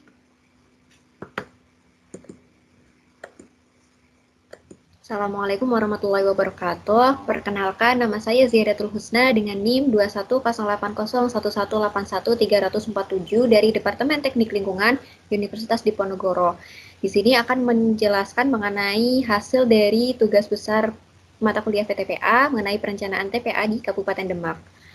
Latar belakang dari tugas besar ini yang pertama adalah di Kabupaten Demak sendiri sudah memiliki TPA yaitu TPA Kalikondong, akan tetapi masih menggunakan sistem open damping, sedangkan Undang-Undang Nomor 18 Tahun 2008 menyatakan bahwa setelah 5 tahun sejak diundangkan, di Indonesia ini dilarang untuk mengoperasikan TPA secara open damping. Nah, selain itu, menurut data DLH pemerintah Kabupaten Demak, estimasi jumlah timbulan sampah sebesar 684.405 kg per hari, sedangkan sampah yang tertangani di TPA hanya sebesar 58.575 kg per hari. Nah, dari data-data sekunder yang didapatkan juga masih ada beberapa kekurangan dari TPA Kalikondong. Yang pertama karena dia masih menggunakan open damping, yang kedua di sistem drainasenya dan pengolahan lindi, jadi di luar TPA, di saluran drainase yang akan mengirigasi sawah ini tercemar oleh air lindi dari TPA tersebut. Untuk merencanakan sebuah TPA, yang pertama yaitu menentukan lokasi TPA. Nah, untuk penentuan lokasi ada 2 tahap. Yang pertama tahap kriteria regional dan yang kedua tahap penilaian kriteria penyisi. Untuk tahap kriteria regional, lokasi yang terpilih adalah daerah dengan peruntukan sebagai daerah dengan lahan yang tak terpakai atau tegalan. Nah, berdasarkan tata guna lahan, lokasi TPA di Kabupaten Demak terpilih ada 3. Yang pertama di lokasi Kecamatan Demak, yaitu di Kelurahan Mangunjiwan. Yang kedua di Kecamatan Kebonagung, dan yang terakhir di Kecamatan Guntur. Nah, dari ketiga lokasi tersebut sudah memenuhi kriteria penentuan lokasi TPA seperti jauh dari permukiman, bertopografi tinggi, jauh dari lahan produktif, dan tidak merupakan daerah bahaya. Selanjutnya yaitu tahap penilaian kriteria penyisi. Nah, penilaian kriteria penyisi ini berdasarkan SNI nomor 033241 tahun 1994. Nah, berikut adalah hasil dari penilaian kriteria penyisi. Untuk lokasi di Kecamatan Demak mendapatkan nilai 640, untuk di Kecamatan Kebon Agung 515, dan Kecamatan Guntur 514. Berikut adalah tabel penilaian kriteria penyisihnya. Selanjutnya, untuk menentukan jumlah timbulan sampah, maka yang pertama dilakukan proyeksi penduduk, karena semakin meningkatnya jumlah penduduk, maka timbulan sampah pun akan semakin meningkat. Nah, dalam proyeksi penduduk dibutuhkan data kependudukan 5 tahun terakhir. Ini diambil dari BPS Kabupaten Demak dalam angka 2021. Selanjutnya dilakukan proyeksi dengan 3 metode, yaitu aritmatik, geometrik, dan least square. Nah, untuk kita proyeksikan dengan menggunakan metode yang memiliki standar deviasi paling kecil, yaitu metode geometri, sehingga dihasilkan proyeksi penduduk dengan metode geometri sebagai berikut. Selanjutnya yaitu proyeksi produk domestik regional bruto atau PDRB per kapita. Hal ini karena pendapatan per kapita suatu wilayah itu mempengaruhi jumlah timbulan sampah suatu wilayah tersebut. Nah, sama seperti proyeksi penduduk, kita juga membutuhkan data PDRB per kapita 5 tahun terakhir, lalu kita proyeksikan dengan metode aritmatik, geometri, dan juga least square. Nah, kita pilih menggunakan metode geometri karena di metode geometri memiliki standar deviasi yang paling kecil, sehingga didapatkan proyeksi PDRB per kapita selama 10 tahun mendatang sebagai berikut. Selanjutnya, dilakukan proyeksi PDRB pertanian. Hal ini karena di Kabupaten Demak masih banyak terdapat lahan pertanian, dan juga sebagian besar masyarakat di Kabupaten Demak ini bermata pencaharian sebagai petani. Oleh karena itu, di pertanian ini memiliki sumbangsi terhadap timbulan sampah. Sama seperti proyeksi sebelumnya, kita membutuhkan data 5 tahun terakhir dari BPS Kabupaten Demak, lalu kita proyeksikan dengan 3 metode, yaitu aritmatik, geometrik, dan least square. Selanjutnya kita pilih salah satu metode yang memiliki standar deviasi terkecil. Di sini kita menggunakan metode aritmatik, sehingga dihasilkan proyeksi PDRB pertanian 10 tahun mendatang sebagai berikut. Selanjutnya dilakukan proyeksi PDRB industri. Sama seperti PDRB pertanian, di Kabupaten Demak juga banyak terdapat sektor industri atau kawasan industri, sehingga sangat berpengaruh terhadap timbulan sampah yang dihasilkan. Oleh karena itu, kita lakukan proyeksi PDRB industri dengan menggunakan metode aritmatik, geometri, dan least square. Kita pilih menggunakan metode aritmatik karena memiliki standar deviasi yang terkecil, sehingga didapatkan proyeksi PDRB industri sebagai berikut. Selanjutnya yaitu kita menghitung timbulan sampah. Di sini kita menggunakan faktor yang pertama ada jumlah penduduk, yang kedua ada PDRB per kapita, yang ketiga ada PDRB pertanian, dan ada PDRB industri. Nah, kita merencanakan timbulan sampah itu kita menghitung 5 tahun terakhir dan juga 10 tahun mendatang. Nah, di tahun pertama 5 tahun terakhir kita menggunakan asumsi timbulan sampah per orang per harinya itu adalah 2,85 sesuai dengan SNI nomor 3242 tahun 2008. Selanjutnya kita melakukan perhitungan timbulan sampah. Selanjutnya kita melakukan perhitungan total volume sampah yang dihasilkan di Kabupaten Demak. Selanjutnya yaitu perhitungan material balance. Nah, untuk melakukan perhitungan material balance ini harus diketahui yang pertama ada komposisi dari sampah, yang kedua ada karakteristik sampahnya. Untuk komposisi sampah kita mendapatkan dari BPS Jateng, sedangkan untuk karakteristik sampah kita mendapatkan data dari Dinas Pekerjaan Umum. Nah, untuk komposisinya di Kabupaten Demak ini dihasilkan sampah yang terbesar adalah sampah organik atau sebesar 84%-nya adalah sampah organik. Nah, selanjutnya kita melakukan perhitungan pengelolaan sampah TPA di Kabupaten Demak. Nah, TPA yang akan direncanakan ini sesuai dengan data Jakstranas di tahun terakhir perencanaan, yaitu tahun 2030. 30% ini sampah akan dikurangi di TPST dan 70%-nya akan dilakukan penanganan sampah di TPA. Nah, untuk di TPST ada 2 pengolahan, yaitu pengolahan organik dan anorganik. Untuk organiknya yaitu pengomposan, dan anorganiknya menggunakan recovery material anorganik. Sedangkan untuk di TPA ada 3 pengolahan, untuk organiknya pengomposan, untuk anorganiknya ada 2, yaitu dengan RDF dan juga insinerasi. Berikut adalah diagram material balance dari total timbulan sampah, yaitu 4.176,30 meter kubik per hari, 30%-nya masuk TPST, 70%-nya langsung ke TPA. Di TPST ini akan dilakukan pemilahan organik anorganik, organiknya 84% dan anorganiknya 16%. Untuk organiknya dilakukan pengomposan, di sini menggunakan asumsi 80% dari keseluruhan sampah organik ini dapat dikompos. Hal ini menurut Tobanoglus tahun 1993. Nah, untuk sampah anorganiknya ini dilakukan recovery sampah. Selanjutnya, dari sisa recovery dan juga sisa sampah organik ini akan masuk ke TPA bersama dengan 70% sampah tadi. Sehingga total sampah yang masuk ke TPA setiap harinya adalah 3.572,88, terdiri dari 2.799,6 meter kubik per hari organik dan 533,27 anorganik. Untuk organiknya dilakukan pengomposan dan anorganiknya dilakukan RDF dan insenerasi. Nah, 10% dari hasil insenerasi ini adalah abu insenerasi dan 20% yang sampah organik yang tidak bisa dikomposkan ini beserta dengan abu dari insenerator ini akan masuk ke landfill atau ditimbun di TPA sebesar 848,53 meter kubik per hari. Selanjutnya untuk perhitungan kebutuhan lahan di TPA ini yang direncanakan akan menggunakan metode sanitary landfill dengan perhitungan luas TPA, volume sampah dibagi dengan ketinggian lapisan tanahnya. Untuk volume sampahnya sendiri di sini ada dihasilkan pada tahun terakhir yaitu 1.380.550 meter kubik. Dengan ketinggian lapisan tanahnya kita menggunakan asumsi 15 meter sehingga dihasilkan 9,2 hektar. Selanjutnya berikut adalah layout dari TPA-nya sendiri. Untuk selanjutnya yaitu perencanaan penyaluran gas. Untuk gas yang dihasilkan dari proses biodegradasi di TPA ini akan dilakukan penyaluran gas dengan sistem vertikal dengan menggunakan pipa PVC tegak lurus dengan pipa saluran lindi. Selanjutnya dilakukan perhitungan laju produksi gas. Berikut adalah hasil perhitungannya. Selanjutnya dilakukan perencanaan saluran drainase. Nah, untuk perencanaan saluran drainase ini yang pertama menghitung rata-rata curah hujan di Kabupaten Demak. Selanjutnya dilakukan perhitungan kala ulang 10 tahun dengan metode Talbot karena memiliki standar deviasi yang paling kecil.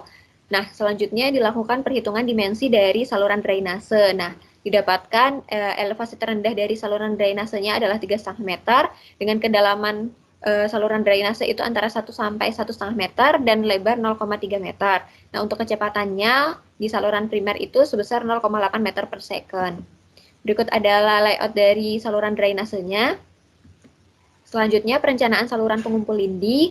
Setelah dilakukan perhitungan pengolahan lindi, dihasilkan debit pengolahan lindi sebesar 0,092 meter kubik per detik. Dan lindi ini akan masuk ke pengolahan lindi atau instalasi pengolahan lindi. Nah, dari saluran yang kita rencanakan di sini dihasilkan kecepatan yang direncanakan dari pipanya itu tidak ada yang kurang dari 0,6 dan tidak ada yang lebih dari 3 meter kubik per second. 3 meter per second. Selanjutnya yaitu instalasi pengolah lindi. Di sini ada 4 unit yaitu kolam pengumpul, kolam anaerobik, kolam fakultatif dan juga kolam maturasi. Untuk kolam pengumpul kita menggunakan volume 66,88 meter kubik. Untuk kolam anaerobik kita menggunakan volume 2.675 meter kubik dan untuk kolam fakultatif kita menggunakan 20.062,91 meter kubik, sedangkan untuk kolam maturasi kita menggunakan volume 28.088 meter kubik. Selanjutnya bangunan penunjang. Nah, bangunan penunjang ini terdiri atas jembatan timbang, pos jaga, lahan parkir, kantor dan musola, pool alat berat, pool damkar, rumah insenerator, TPST, gudang dan juga ruang genset. Berikut adalah layout dari bangunan penunjangnya. Nah, selanjutnya yaitu kebutuhan alat berat. Untuk alat berat di sini ada 3 yaitu bulldozer, ekskavator dan juga dump truck. Untuk bulldozer kita membutuhkan 17 unit, untuk ekskavator kita membutuhkan 36 unit dan untuk dump truck kita membutuhkan 9 unit. Selanjutnya yaitu penghitungan buffer zone untuk peningkatan estetika dan juga pencegahan bau dan lalat yang berlebihan. Nah, setelah diketahui volume gas dari gas perencanaan sistem penyaluran gas tadi, kita konversi menjadi berat gas dengan mengalihkan dengan densitas gas tersebut, lalu kita bagi dengan rata-rata serapan karbon dioksida oleh tumbuhan, sehingga kita dapatkan jumlah pohon. Nah, kita asumsikan jarak antar pohon adalah 2 meter, sehingga kita dapat mencari luas buffer zone yang kita butuhkan. Sekian presentasi dari saya, kurang lebihnya mohon maaf. Assalamualaikum warahmatullahi wabarakatuh. Assalamualaikum warahmatullahi wabarakatuh. Perkenalkan, nama saya Begaisan dari kelompok 9 dengan NIM 2108-11-8-1218. Saya akan mempresentasikan tentang perencanaan tempat pembuangan akhir di Kabupaten Rembang. Yang melatar belakangi, seperti yang kita ketahui, sampah merupakan sisa kegiatan sehari-hari manusia atau alam yang berbentuk padat, yang nantinya sampah ini akan menimbulkan masalah jika tidak dikelola dengan baik. Sementara dalam pengolahannya masih terdapat beberapa kendala, seperti keterbatasan lahan, kemudian produksi sampah yang nantinya terus meningkat, teknologi proses yang tidak efisien dan tidak ramah lingkungan, serta masih banyak lagi. Oleh karena itu, diperlukan pengelolaan sampah yang dilakukan secara komprehensif dan terpadu dari hulu sampai ke hilir, sehingga dapat memberikan manfaat secara ekonomi bagi masyarakat dan aman bagi lingkungan, termasuk di Kabupaten Rembang. Yang pertama harus kita lakukan adalah menentukan lokasi TPA. Penentuan lokasi TPA dilakukan dengan 2 tahapan. Yang pertama merupakan tahapan regional. Tahapan ini didasarkan dari tata guna lahan di Kabupaten Rembang, sehingga didapatkan 3 lokasi untuk TPA di Kabupaten Rembang. Yang pertama, satu lokasi berada di Kecamatan Pamotan, satu lokasi di Kecamatan Sulang, dan satu lokasi lagi di Kecamatan Sedan. Tahapan yang kedua dilakukan kriteria penyisih, yaitu penilaian yang didasarkan dari SNI nomor 03-3241 tahun 1994. Penilaian ini memiliki banyak kriteria mulai dari kondisi umum, lokasi, kondisi fisik, biologi, sosial masyarakat, dan lain-lain. Di tabel sebelah kanan merupakan salah satu contoh parameter yang dinilai. Kemudian dari parameter-parameter tersebut didapatkan jumlah nilai. Yang pertama untuk zona TPA 1 di Kecamatan Pamotan mendapatkan nilai 640. Kemudian yang kedua, zona TPA 2 di Kecamatan Sulang mendapatkan nilai 515 dan zona 3 di Kecamatan Sedan mendapatkan nilai 514. Sehingga didapatkan hasil untuk lokasi TPA di Kabupaten Rembang berlokasi di Kecamatan Pamotan. Berikut detail dari penilaian kriteria penyisih untuk Kecamatan Pamotan. Selanjutnya dilakukan proyeksi penduduk, karena jumlah penduduk yang meningkat tiap tahunnya akan berpengaruh terhadap jumlah timbulan sampah. Perhitungan proyeksi penduduk ini dilakukan menggunakan 3 metode. Yang pertama merupakan metode aritmatik, yang kedua geometrik, dan terakhir merupakan metode Least Square. Dari ketiga metode ini, nantinya akan dicari standar deviasi yang paling kecil yang nantinya digunakan sebagai proyeksi penduduk di Kabupaten Rembang. Sehingga didapatkan proyeksi yang digunakan merupakan proyeksi aritmatik dengan jumlah penduduk pada tahun 2030 sebesar 680.830 jiwa. Selanjutnya dilakukan proyeksi PDRB. Proyeksi PDRB dihitung menggunakan 3 metode yang sama, kemudian dicari standar deviasi yang paling kecil. Untuk PDRB pertanian, metode yang digunakan merupakan metode aritmatik. Kemudian untuk PDRB industri menggunakan metode geometri. Selanjutnya adalah perhitungan proyeksi timbulan sampah. Proyeksi timbulan sampah dihitung berdasarkan jumlah penduduk, kemudian pertumbuhan penduduk, pertumbuhan PDRB, kemudian PDRB pertanian, PDRB industri, sehingga dihasilkan nantinya timbulan sampah. Pada tahun 2030 dihasilkan total volume sampah domestik sebesar 821.423,86 meter kubik per tahun.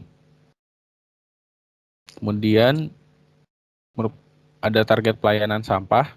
Target pelayanan sampah ini berdasarkan Jakstrada Kabupaten Rembang, yang nantinya diharapkan pada tahun 2030 dengan tingkat pelayanan 100%, untuk penanganan sampah di TPA sebesar 70% dan untuk penanganan di TPST sebesar 30%. Timbulan sampah yang terlayani pada tahun 2030 sebesar 2.250,48 meter kubik per hari. Kemudian ada material balance. Di sini kita bisa mengetahui komponen maupun komposisi dari sampah-sampah yang nantinya akan kita olah. Untuk komponen sampah terdapat organik dan anorganik. Sementara untuk anorganik sendiri terdiri dari kertas, kaca, plastik, logam, kayu, karet, kain, dan lain-lain.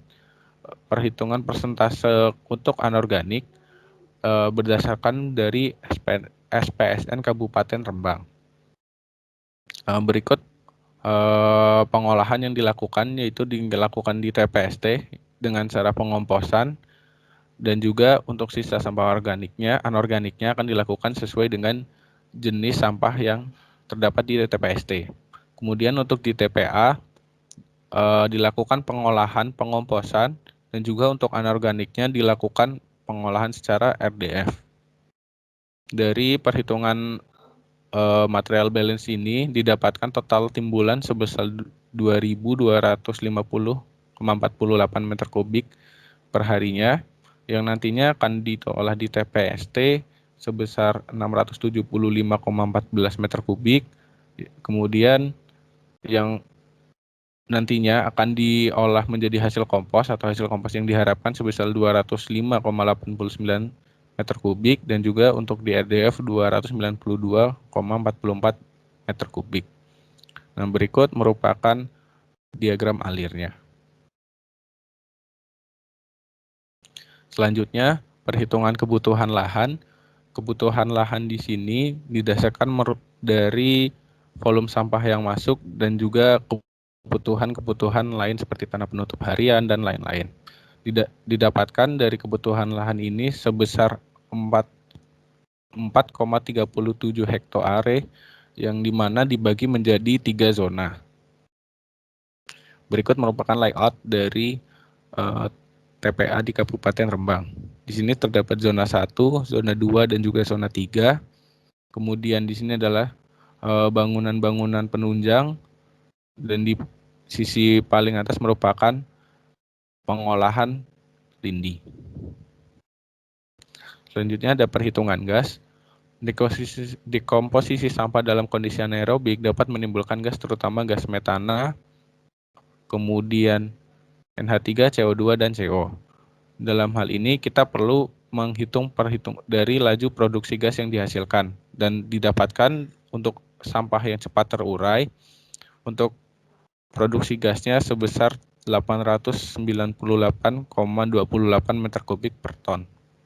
Kemudian untuk yang sampah lambat terurai menghasilkan gas sebesar 114,16 meter kubik per ton.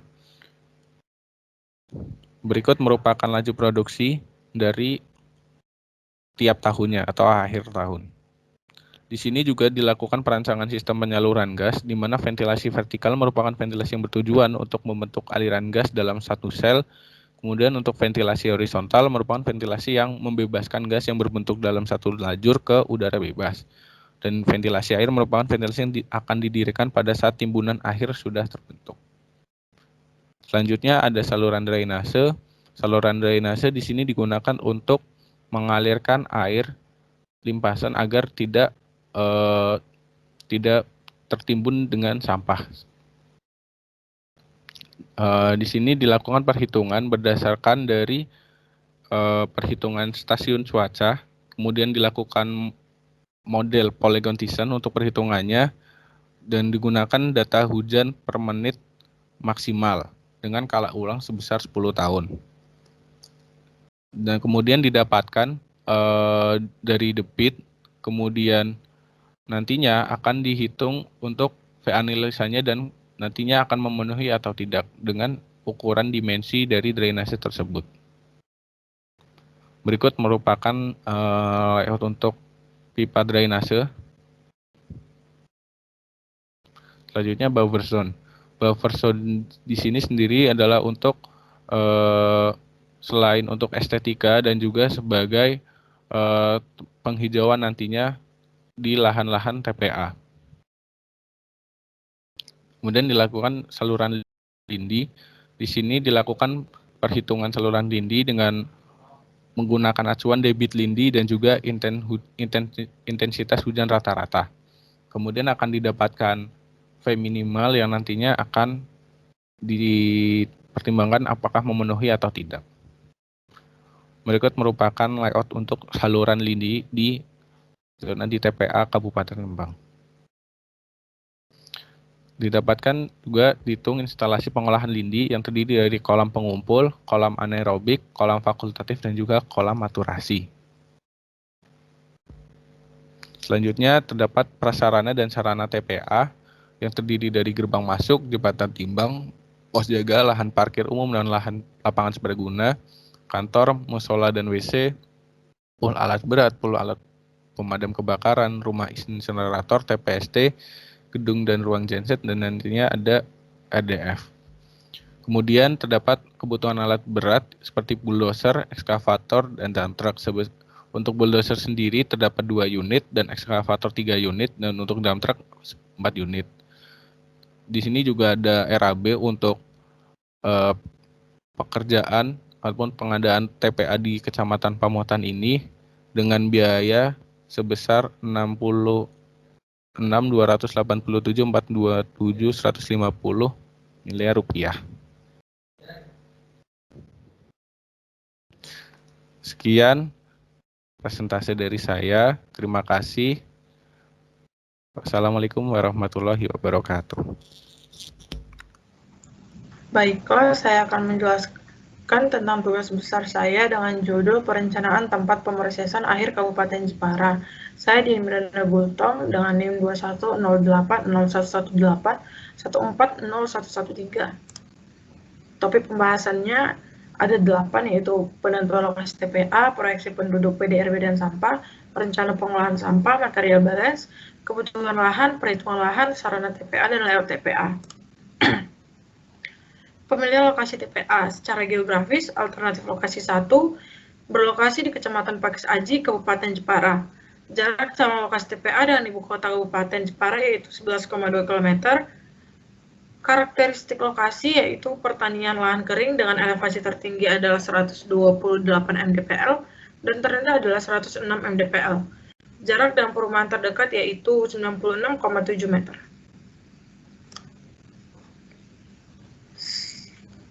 Proyeksi penduduk.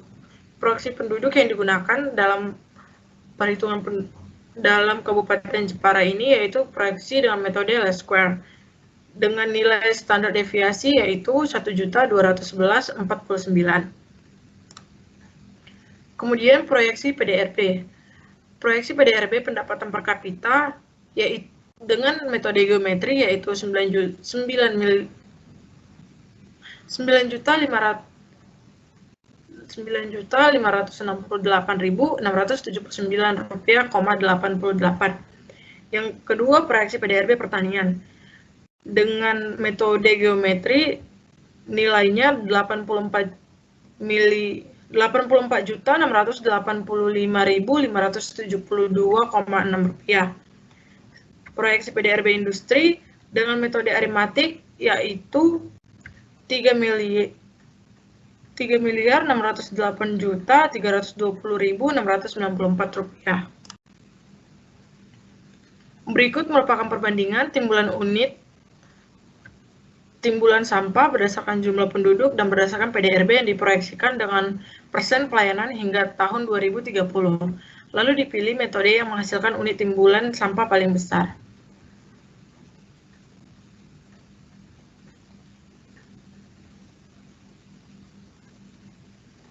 Dari tabel tersebut dapat dilihat pada tahun 2030 total volume sampah domestik dengan satuan meter kubik per tahun dengan jumlah 1.360.872,18 meter kubik per tahun. Selanjutnya rencana pengolahan sampah. Dari timbulan sampah terlayani yang sudah dihitung di TPST, persentase sampah organik dan organik masing-masing adalah sebesar 73% dan 27%. 80% dari sampah organik akan diolah menjadi kompos, sedangkan 20% sampah anorganik akan di-recovery sesuai presentasi yang telah direncanakan. Berikut ini merupakan tabel komposisi dan karakteristik sampah berdasarkan data website Sistem Informasi Pengelolaan Sampah Nasional.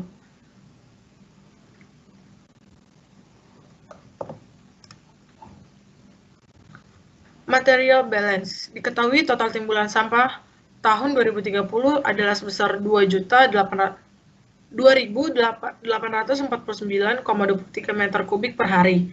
Berikut ini merupakan material balance sampah Kabupaten Jepara tahun 2030.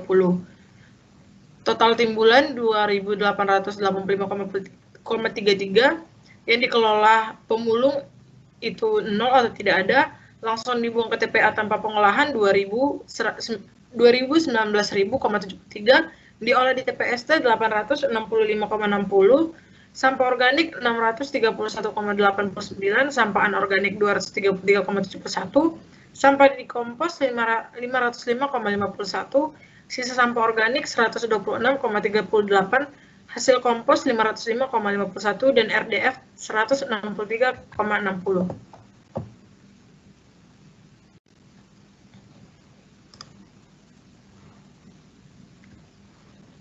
Selanjutnya, kebutuhan luas lahan. Luas wilayah timbulan dibagi menjadi 3 zona dengan mekanisme setiap zona diisi sampah penuh dengan kompaksi untuk menampung sampah selama beberapa tahun. Setelah sampah yang di landfill, maka dapat dihitung kebutuhan lahan TPA 2030 sebagai berikut. Dapat dilihat sampah yang di landfill 676,26 meter kubik per hari, densitas sampah 300 kg per meter kubik, densitas kompaksi 600 kg per meter kubik, ketinggian lift sampah 15 meter, kebutuhan tanah penutup harian 10%, volume sampah yang setelah dipadatkan 60%, kumulatif kebutuhan lahan yaitu 8,003 hektar, volume sampah setelah dipadatkan 338,13 meter kubik per hari, volume sampah per tahun 123.417,45, kebutuhan lahan 0,83 hektar, kebutuhan tanah harian 33,81 meter kubik per hari, kebutuhan tanah harian per tahun yaitu 12.341,75 meter kubik per tahun, volume sampah masuk ke TPA plus kebutuhan tanah penutup per tahun yaitu 135.759.000,2 meter kubik per tahun, kebutuhan lahan plus tanah penutup yaitu 0,905 hektar, kumulatif kebutuhan lahan plus tanah penutup yaitu 8,803 hektar, volume sel harian 371,94 meter kubik per hari, luas sel harian 185,97 meter kubik per hari, luas total yaitu IPL plus fasilitas 0,33 hektar, lahan plus tanah penutup plus lahan total yaitu 1,2 hektar, lahan TPA yaitu 12 hektar. Berikut merupakan layout TPA Kabupaten Jepara. Setelah melakukan perhitungan luas area yang dibutuhkan, kemudian lahan tersebut diakumulasikan untuk pembagian zona. Tidak ada kriteria khusus batas maksimal tiap zonanya. Oleh karena itu, direncanakan untuk TPA Kabupaten Jepara memiliki 3 zona yang dibagi berdasarkan topografi. Rincian area zona landfill TPA dikelompokkan dalam beberapa tahun, yaitu sebagai berikut. Zona pertama digunakan untuk tahun 2021 hingga 2023 dengan kapasitas 2,26 hektar. Zona kedua digunakan pada tahun 2024 sampai 2027 dengan kapasitas 3,08 hektar. Dan zona ketiga yang digunakan pada tahun 2028 sampai 2030 dengan kapasitas 2,6 hektar. Selanjutnya, layout TPA Kabupaten Jepara.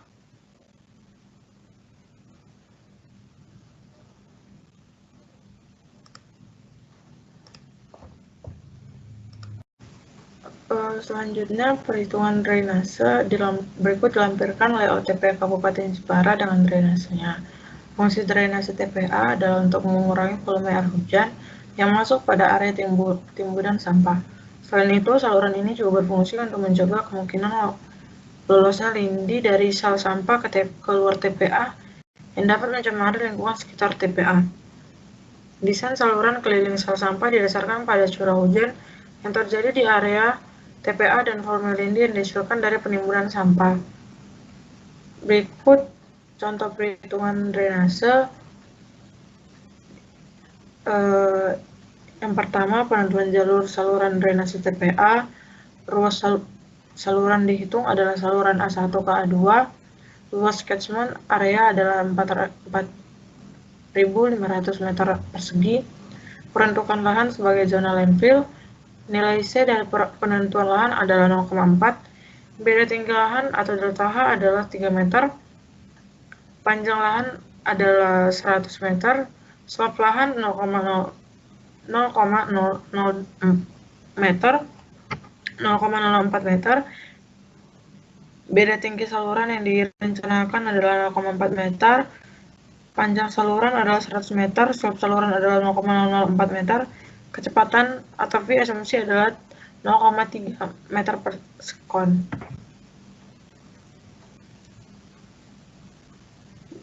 Berikut lanjutan perhitungan drainase. Waktu rayapan 1,17 menit, waktu mengalir saluran 4,17 menit, waktu konsentrasi 5,34 menit, intensitas hujan 489,953 mm per jam, kapasitas pengaliran adalah 0,245 meter kubik per detik, mencari luas saluran yaitu 0,612 meter persegi. Perencanaan bentuk saluran persegi panjang dengan lebar 0,8 meter dan tinggi 0,8 meter. Jari-jari hidrolis atau R yaitu 0,454 meter,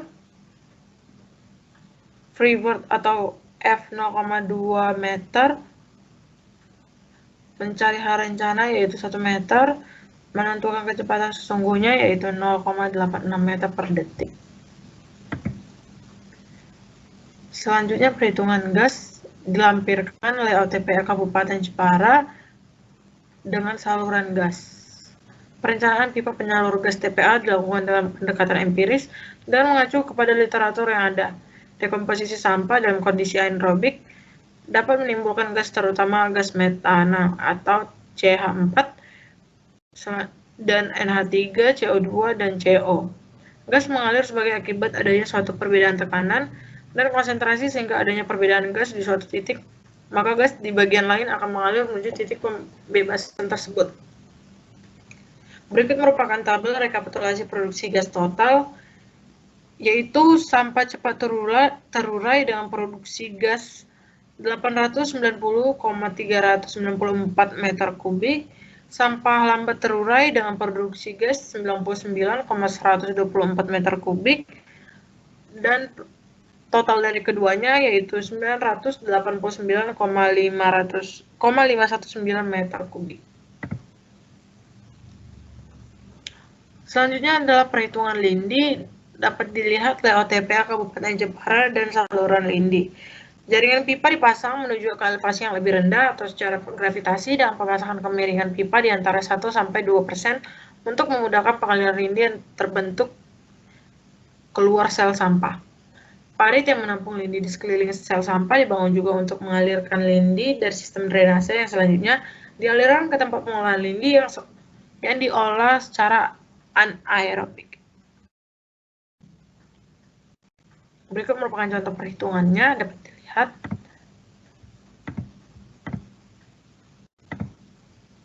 Nama saluran A1 ke A2, jenis saluran adalah primer, panjang pipa 77 meter, Ki lindi adalah 0,02669 meter kubik per sekon, Fpack-nya 1,2, Kpack-nya adalah 0,03203 meter kubik per sekon, Fmin-nya 0,5, Kmin-nya sama dengan 0,01 meter kubik per sekon, H awal 26,6 meter, H akhir 25 meter, dengan slope 0,021, N pipa 0,015, diameter teoritis 0,18 meter, diameter pasaran 200 mm.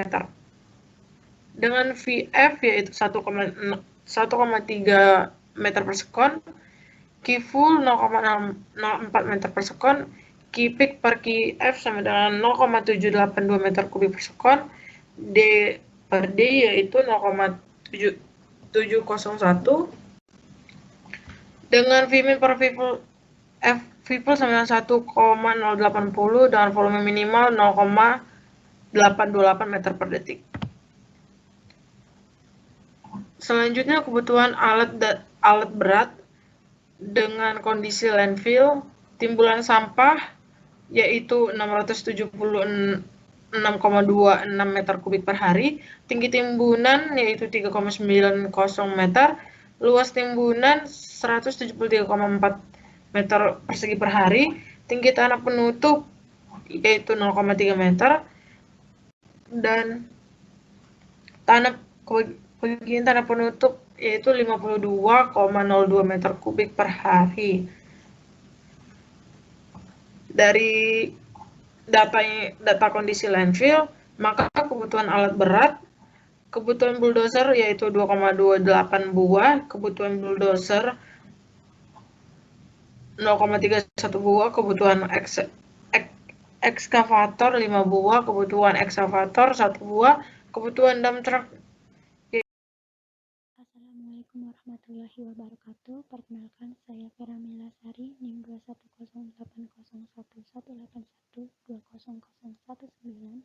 dari Departemen Teknik Lingkungan Fakultas Teknik Universitas Diponegoro, akan mempresentasikan hasil dari tugas besar saya dengan judul Perencanaan Tempat Pemrosesan Akhir Kabupaten Brebes. Perencanaan TPA akan dilakukan di Kabupaten Brebes. Kabupaten Brebes terletak di sepanjang pantai utara Laut Jawa, dibatasi oleh Laut Jawa di bagian utara, Keresidenan Banyumas di selatan, Kabupaten Tegal di timur, serta di Bekasi, Provinsi Jawa Barat di sebelah barat. Memiliki 17 kecamatan dengan total luas wilayah 1.769,62 km persegi.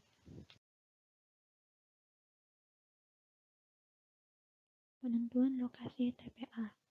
Untuk penentuan lokasi TPA itu ada 3 tahap. Yang pertama adalah kriteria regional berdasarkan tata guna lahan. Yang kedua, kriteria penyisih, yaitu penilaian lokasi menurut SNI 0332411994, meliputi kondisi umum, fisik, biologis, serta sosial masyarakat. Dan yang ketiga adalah kriteria penetapan, yaitu pihak pemerintah menyetujui dan menetapkan lokasi dengan kebijakan dan ketentuan berlaku. Untuk perencanaan ini terpilih 3 lokasi. Yang pertama, lokasi 1 Kecamatan Larangan, yang kedua lokasi 2 Kecamatan Banjarharjo, dan yang ketiga lokasi 3 Kecamatan Tojong. Tahap berikutnya adalah tahap kriteria penyisihan. Dari 3 lokasi terpilih lokasi yang akan dibangun TPA, yaitu di Kecamatan Larangan dengan total skor penilaian 614. Berikut adalah tabel scoring.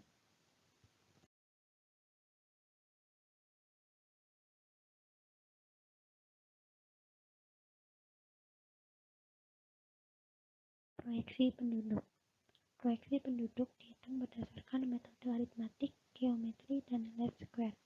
Dengan data jumlah penduduk yang dihitung adalah 5 tahun terakhir. Diperoleh hasil perhitungan penduduk menggunakan metode least square dengan standar deviasi terkecil. Berikut adalah hasil perhitungan menggunakan metode least square.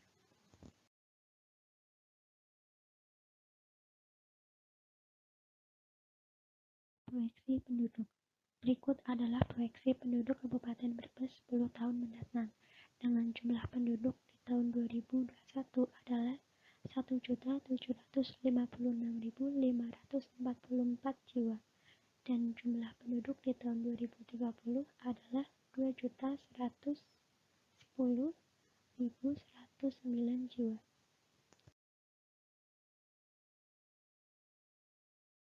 Proyeksi PDRB. Untuk perhitungan PDRB, dilakukan perhitungan proyeksi pendapatan per kapita, PDRB pertanian, dan PDRB industri. Cara perhitungan sama seperti proyeksi penduduk. Berikut adalah hasil perhitungan proyeksi pendapatan per kapita dengan metode least square. Pada tabel ditunjukkan untuk tahun 2031, besar pendapatan per kapita yang diperoleh adalah 19.870.814,17 juta rupiah. Proyeksi pendapatan per kapita ditunjukkan pada kolom YN. Selanjutnya adalah PDRB pertanian. Untuk PDRB pertanian, perhitungan proyeksi yang terpilih adalah metode least square. Berikut adalah proyeksi PDRB pertanian menggunakan metode least square. Hasil perhitungan disajikan proyeksi PDRB pertanian ditunjukkan pada kolom YN. Berikutnya adalah PDRB industri.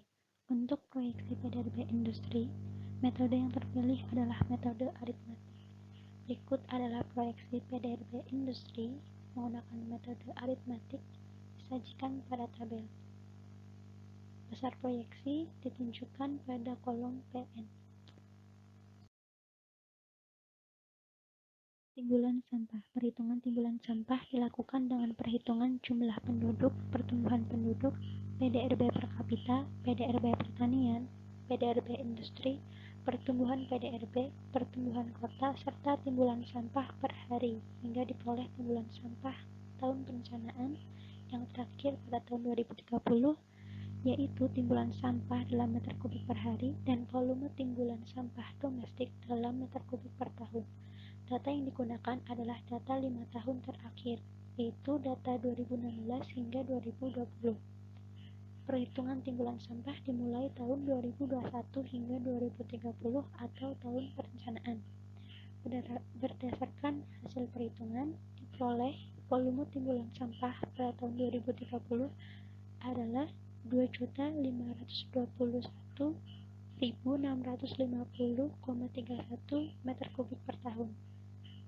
Lebih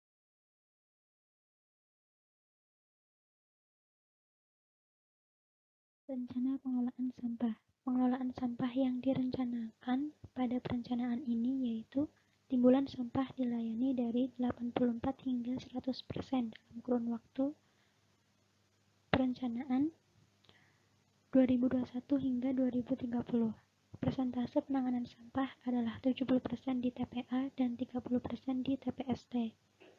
Untuk pengolahan sampah yang dilakukan adalah 48,05% untuk sampah organik, 51,95% sampah anorganik, 80% pengomposan, dan 20% sisa sampah organik di TPST maupun di TPA perencanaan.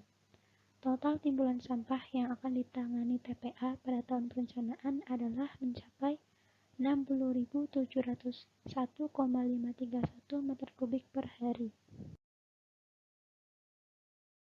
Pengolahan sampah di TPST. Untuk pengolahan sampah di TPST yang dilakukan antara lain adalah 1. 80% sampah organik diolah dengan pengomposan, 20% masuk ke TPA. Yang kedua, sampah anorganik diolah dengan recovery sampah sesuai dengan komposisi masing-masing sampah anorganik. Dan yang ketiga, sisa sampah anorganik dari recovery sampah masuk ke landfill TPA. Selanjutnya, pengolahan sampah di TPA. Untuk perencanaan ini ditentukan 1. Sampah yang masuk ke TPA dipisah menjadi organik dan anorganik dengan persentase 48,05% dan 51,95%.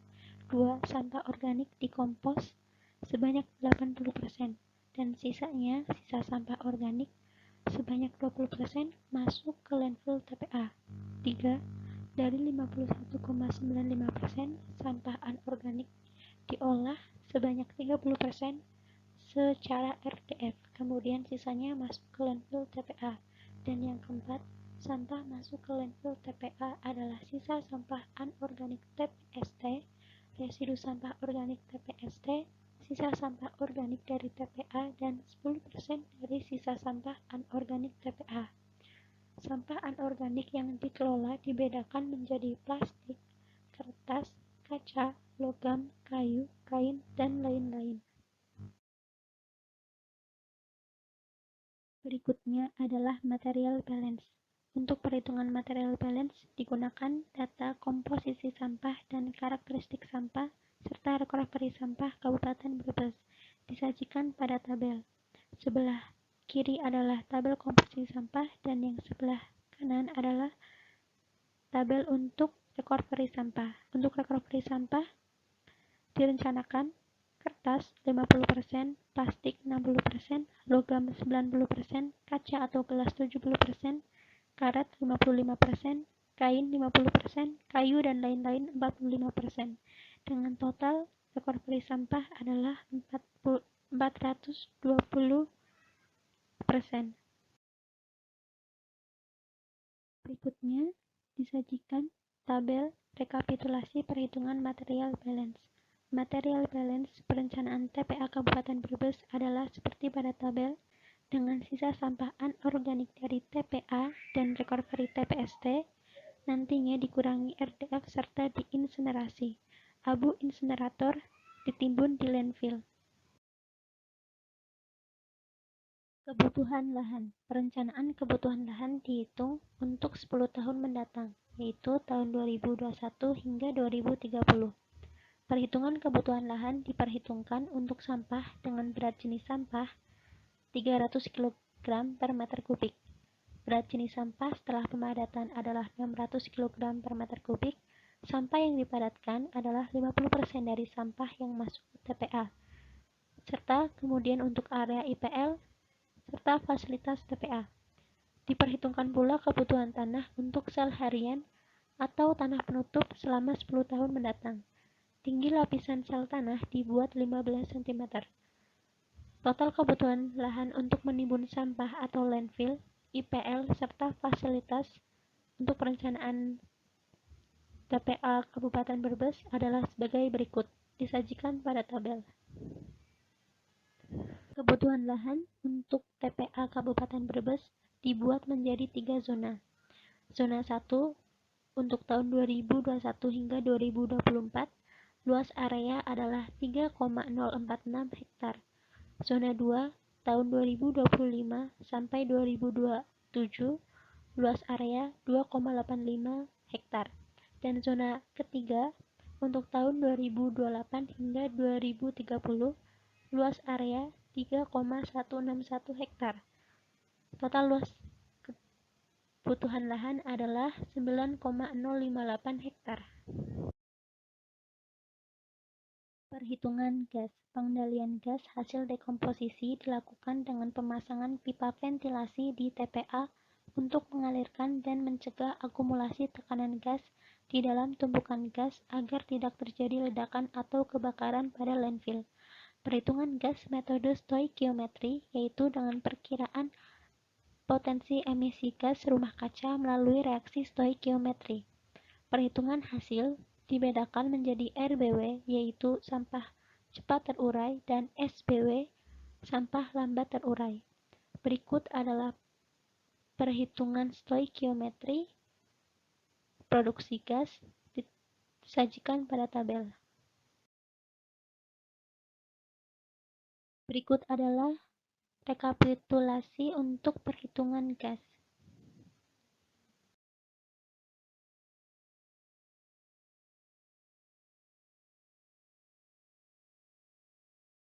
Drainase. Drainase difungsikan untuk mencegah masuknya air hujan ke lindi dan mengalirkannya ke badan air. Pembuatan saluran drainase yang dilakukan adalah saluran drainase keliling, berfungsi untuk melindungi kondisi kemiringan permukaan tanah di daerah TPA. Digunakan metode rasional untuk menentukan besar aliran dan formula Manning untuk menentukan kapasitas saluran. Jenis distribusi yang dipakai adalah distribusi Gumbel, serta kala ulang metode Talbot yang dipakai dari hasil frekuensi distribusi Gumbel. Saluran drainase dibuat menjadi 2 pipa sekunder yang berakhir di badan air yang sama. Tiap zona memiliki saluran drainase di sisi kanan dan kiri. Elevasi tanah maupun saluran dari hulu hingga hilir mencapai 2 hingga 5 meter. Slope yang digunakan yaitu 1,1 hingga 5%. Digunakan V asumsi sebesar 0,40 meter kubik per sekon dengan N Manning 0,03 dan saluran berbentuk persegi. Berikut adalah sedikit gambaran layout untuk drainase. Pada gambar terlihat ada 2 pipa sekunder, yaitu garis yang berwarna biru. Pipa sekunder ada di sebelah kiri dan sebelah kanan. Untuk Q kumulatif, Sekunder 1 di sebelah barat adalah 0,0016 meter kubik per sekon. Dan untuk Q kumulatif sekunder 2 sebelah timur adalah 0,0021 meter kubik per sekon. Perhitungan lindi. Saluran lindi dibuat dengan konsep sanitary landfill sesuai pembagian penggunaan zona di TPA. Perhitungan debit dengan pendekatan metode rasional diperoleh debit maksimum air lindi 0,2733 meter kubik per detik.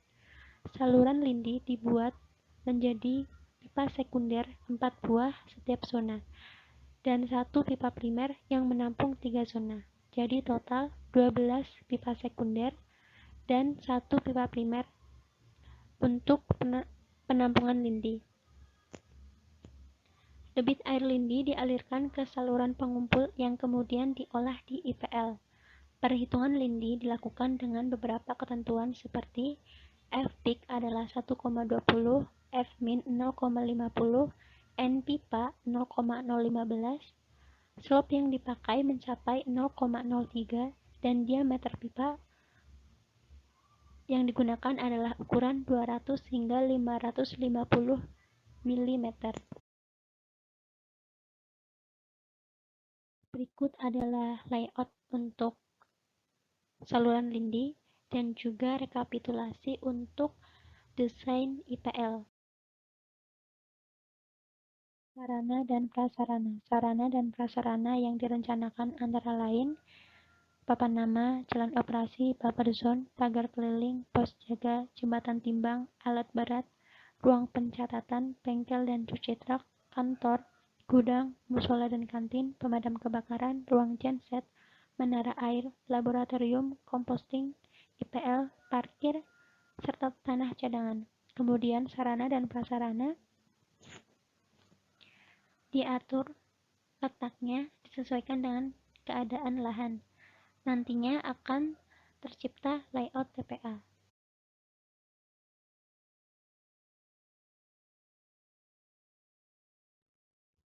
Berikut adalah layout TPA Kabupaten Brebes yang saya buat. Sekian yang bisa saya sampaikan. Terima kasih. Wassalamualaikum warahmatullahi wabarakatuh. Salam sejahtera untuk kita semua. Perkenalkan, saya Rahel Sumerani Tasyanipar, NIM 130082, akan presentasikan perencanaan TPA saya dari Kabupaten Pekalongan. Latar belakangnya, permasalahan sampah kini bukan saja menjadi permasalahan di kota besar maupun kota kecil. Kabupaten Pekalongan merupakan salah satu daerah yang termasuk memiliki permasalahan sampah di daerahnya. Sehingga untuk menangani permasalahan sampah ini, perlu dilakukannya penanganan dan pengurangan sampah yang baik di Kabupaten Pekalongan. Ini merupakan dasar mengapa perencanaan TPA dilaksanakan di Kabupaten Pekalongan. Perencanaan TPA sendiri yang perlu dilakukan yang pertama adalah penentuan lokasi TPA.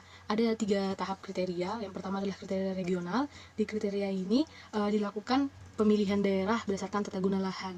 Lokasi yang dipilih itu adalah daerah dengan peruntukan sebagai daerah hutan di dalam batas administrasi Kabupaten Pekalongan. Lokasi TPA-nya itu didasarkan tata guna lahan, di mana lahan tersebut non produktif dan peta overlay-nya juga menunjukkan paling memenuhi kriterianya dengan ada beberapa kriteria yang ditentukan, memenuhi RW, cukup jauh dari lokasi pemukiman dan lahan yang rawan dari erosi serta jaraknya dengan sungai, sehingga perlu diperhitungkan sehingga dipilihlah TPA yang ideal. Untuk itu dipilih 3 calon lokasi yang bisa dilihat pada gambar. Kemudian adalah tahap kriteria penyisih. Di tahapan yang kedua ini dilakukan penyisihan berdasarkan kriteria-kriteria tertentu menurut SNI 033241/1994 dalam pemilihan calon lokasi yang sesuai dari 3 calon yang ada. Untuk memilih TPA yang tepat di Kabupaten Pekalongan ada beberapa parameter yang dilakukan sehingga dari ketiga calon lokasi itu dipilih dan dilakukan perbobotan nilai dan didapati hasilnya bahwa di TPA 1 kajian itu memiliki bobot nilai 664, TPA 2 itu 544, serta TPA 3 itu 532. Untuk pembobotannya sendiri bisa dilihat pada tabel, ada beberapa seperti parameter untuk umum itu ada seperti batas administrasi dan lainnya. Kemudian ada juga untuk tahap lingkungan fisik, transport sampah, dan ketentuan-ketentuan lainnya. Setelah dilakukan pembobotan dan didapati bahwa bobot yang paling banyak itu berdasarkan pembobotannya adalah TPA 1 kajian, maka ditetapkanlah pada tahap penetapan bahwa lokasi tersebut akan dipakai untuk lokasi calon TPA baru, di mana untuk kekurangan-kekurangannya sendiri akan diperbaiki dengan bantuan rekayasa teknologi.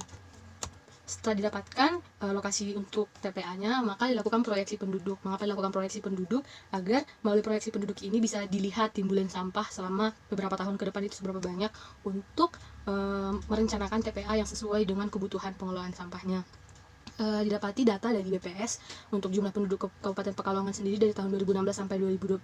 Kemudian dilakukan prediksi proyeksi penduduk menggunakan 3 metode aritmatik, geometrik, dan least square, dan didapati bahwa metode dengan geometrik ini memiliki standar deviasi yang paling rendah, sehingga dipakailah proyeksi penduduk dengan metode geometrik yang ditampilkan pada tabel. Selain proyeksi penduduk, didapati pula pendapatan per kapita dapat memengaruhi timbulan sampah yang akan ditimbulkan di masa mendatang, di mana pola konsumsi masyarakat akan diperhatikan melalui pendapatan per kapitanya, sehingga dapat diketahui sampah yang akan ditimbulkan. Nah, jumlah pendapatan per kapitanya itu sendiri didapat data dari BPS juga untuk 5 tahun, sehingga dilakukan pula proyeksi pendapatan per kapita dengan metode yang sama, 3 metode, dan didapati bahwa metode geometrik juga memiliki standar deviasi yang paling rendah, sehingga digunakan proyeksi penduduk dengan metode geometrik. Selanjutnya adalah PDRB pertanian. Dilakukan juga proyeksi yang sama menggunakan 3 metode, dan didapati bahwa standar deviasi yang paling rendah adalah metode geometrik, sehingga didapati proyeksi PDRB pertanian seperti pada tabel. Begitu pula dengan PDRB industri juga dilakukan proyeksi dengan metode aritmatik yang merupakan standar deviasi paling rendah, sehingga digunakan proyeksi PDRB industri. Kemudian untuk timbulan sampahnya sendiri, untuk menentukan kapasitas lahannya perlu direncanakan timbulan sampah yang sesuai dengan daerah perencanaan. Dilakukan perhitungan proyeksi timbulan sampah mempertimbangkan jumlah penduduk, PDRB, dan beberapa faktor lainnya, sehingga diperoleh timbulan sampah. Dilakukan perhitungan menggunakan Excel dan didapatkan hasil sebagai berikut. Kita lihat pada gambar ada proyeksi timbulan sampah domestiknya. Selain itu juga dilakukan rekapitulasi penanganan dan pengurangan sampah. Kemudian ada material balance. Pertama, dipertimbangkan komposisi dan karakteristik sampah yang didapatkan datanya dari Dirjen PU Provinsi Jawa Tengah. Sampah organik itu 40%, sampah anorganiknya dengan rincian tertera, sehingga perhitungan material balance-nya akan berdasarkan komposisi dan karakteristik sampah. Untuk pengolahannya sendiri, ada pengolahan organik berupa TPST, serta ada juga pengolahan non-organik berupa RDF, yang nanti didapati bahwa sisa pengolahannya itu yakni abu insinerator sebesar 10% yang akan ditimbun di TPA beserta residu-residu dari pengolahan lainnya. Ini merupakan presentasi pengurangan sampah, bisa dilihat untuk 10 tahun mendatang. Ini ada recovery sampah anorganiknya, serta ada pembagian sampah anorganiknya untuk 10 tahun mendatang, serta ini adalah diagram recovery sampah. Ini merupakan pengolahan akhir di TPA, di mana untuk landfill di TPA sendiri tertera untuk 10 tahun mendatang. Ini merupakan pengolahan RDF, di mana sampah anorganik yang memungkinkan untuk diolah menggunakan teknologi RDF akan diolah untuk mengurangi jumlah timbulan sampah yang akan ditimbun di TPA. Untuk kebutuhan luas lahannya sendiri, diperkirakan kebutuhan luas lahan berdasarkan timbulan sampah yang akan ditimbun untuk 10 tahun mendatang, sehingga dilakukan perhitungan di mana luas yang dibutuhkan itu untuk landfill sebesar 5,7 hektar, dan untuk luas lahan TPA secara keseluruhan termasuk lahan untuk operasional sebesar 8,144 hektar. Ini merupakan perencanaan penyaluran gas, di mana dipertimbangkan komposisi berat kering sampah dan presentasi unsur, serta klasifikasi sampah berdasarkan cepat lambatnya dekomposisi sampah. Dilakukan perhitungan stoikiometri untuk mengetahui berapa besar gas yang akan ditimbulkan melalui proses penimbunan sampah di TPA yang akan direncanakan. Ini merupakan tabel dari hasil perhitungan, ada MR dari tiap unsur, MR dari sampah yang cepat terdegradasi juga yang lambat, serta ada perhitungan hasil dari RBW dan SBW, dan didapati hasil volumenya seperti tertera pada tabel. Dari volume yang didapatkan, maka dihitung pula laju produksi gas serta produksi gas dari perencanaan mendatang selama 10 tahun ke depan. Dapat dilihat pada tabel, serta ada juga grafik yang menunjukkan hubungan laju produksi gas dan produksi gas kumulatif untuk 10 tahun mendatang. Ada 16 periode. Ini merupakan perencanaan penyaluran gasnya. Akan direncanakan sistem salurannya itu ada 3 metode, ventilasi vertikal, ventilasi horizontal, serta ventilasi akhir. Selain itu dimanfaatkan pula lapisan impermeable yang akan membatasi dan mengisolasi sampah yang ditimbun, sehingga dapat membantu pengaliran gas. Ini merupakan perencanaan drainase di mana untuk merancang saluran drainase dipertimbangkan data dari stasiun hujan terdekat yang berada di daerah perencanaan dan dihitung data hujannya, periode ulangnya, termasuk periode ulang 10 tahunan untuk memperoleh seberapa besar debit aliran hujan sehingga dapat dirancangkan saluran drainase yang tepat untuk perencanaan TPA-nya.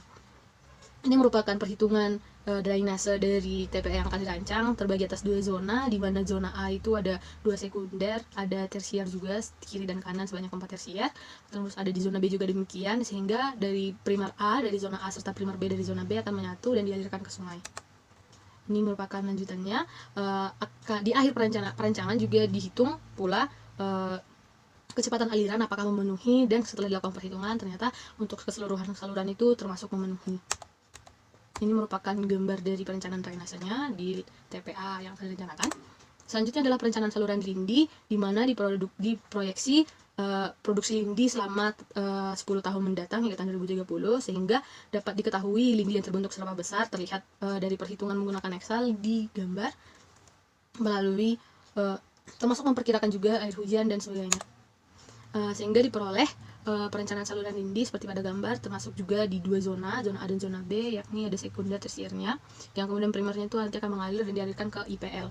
Ini merupakan gambar dari perencanaan saluran lindinya.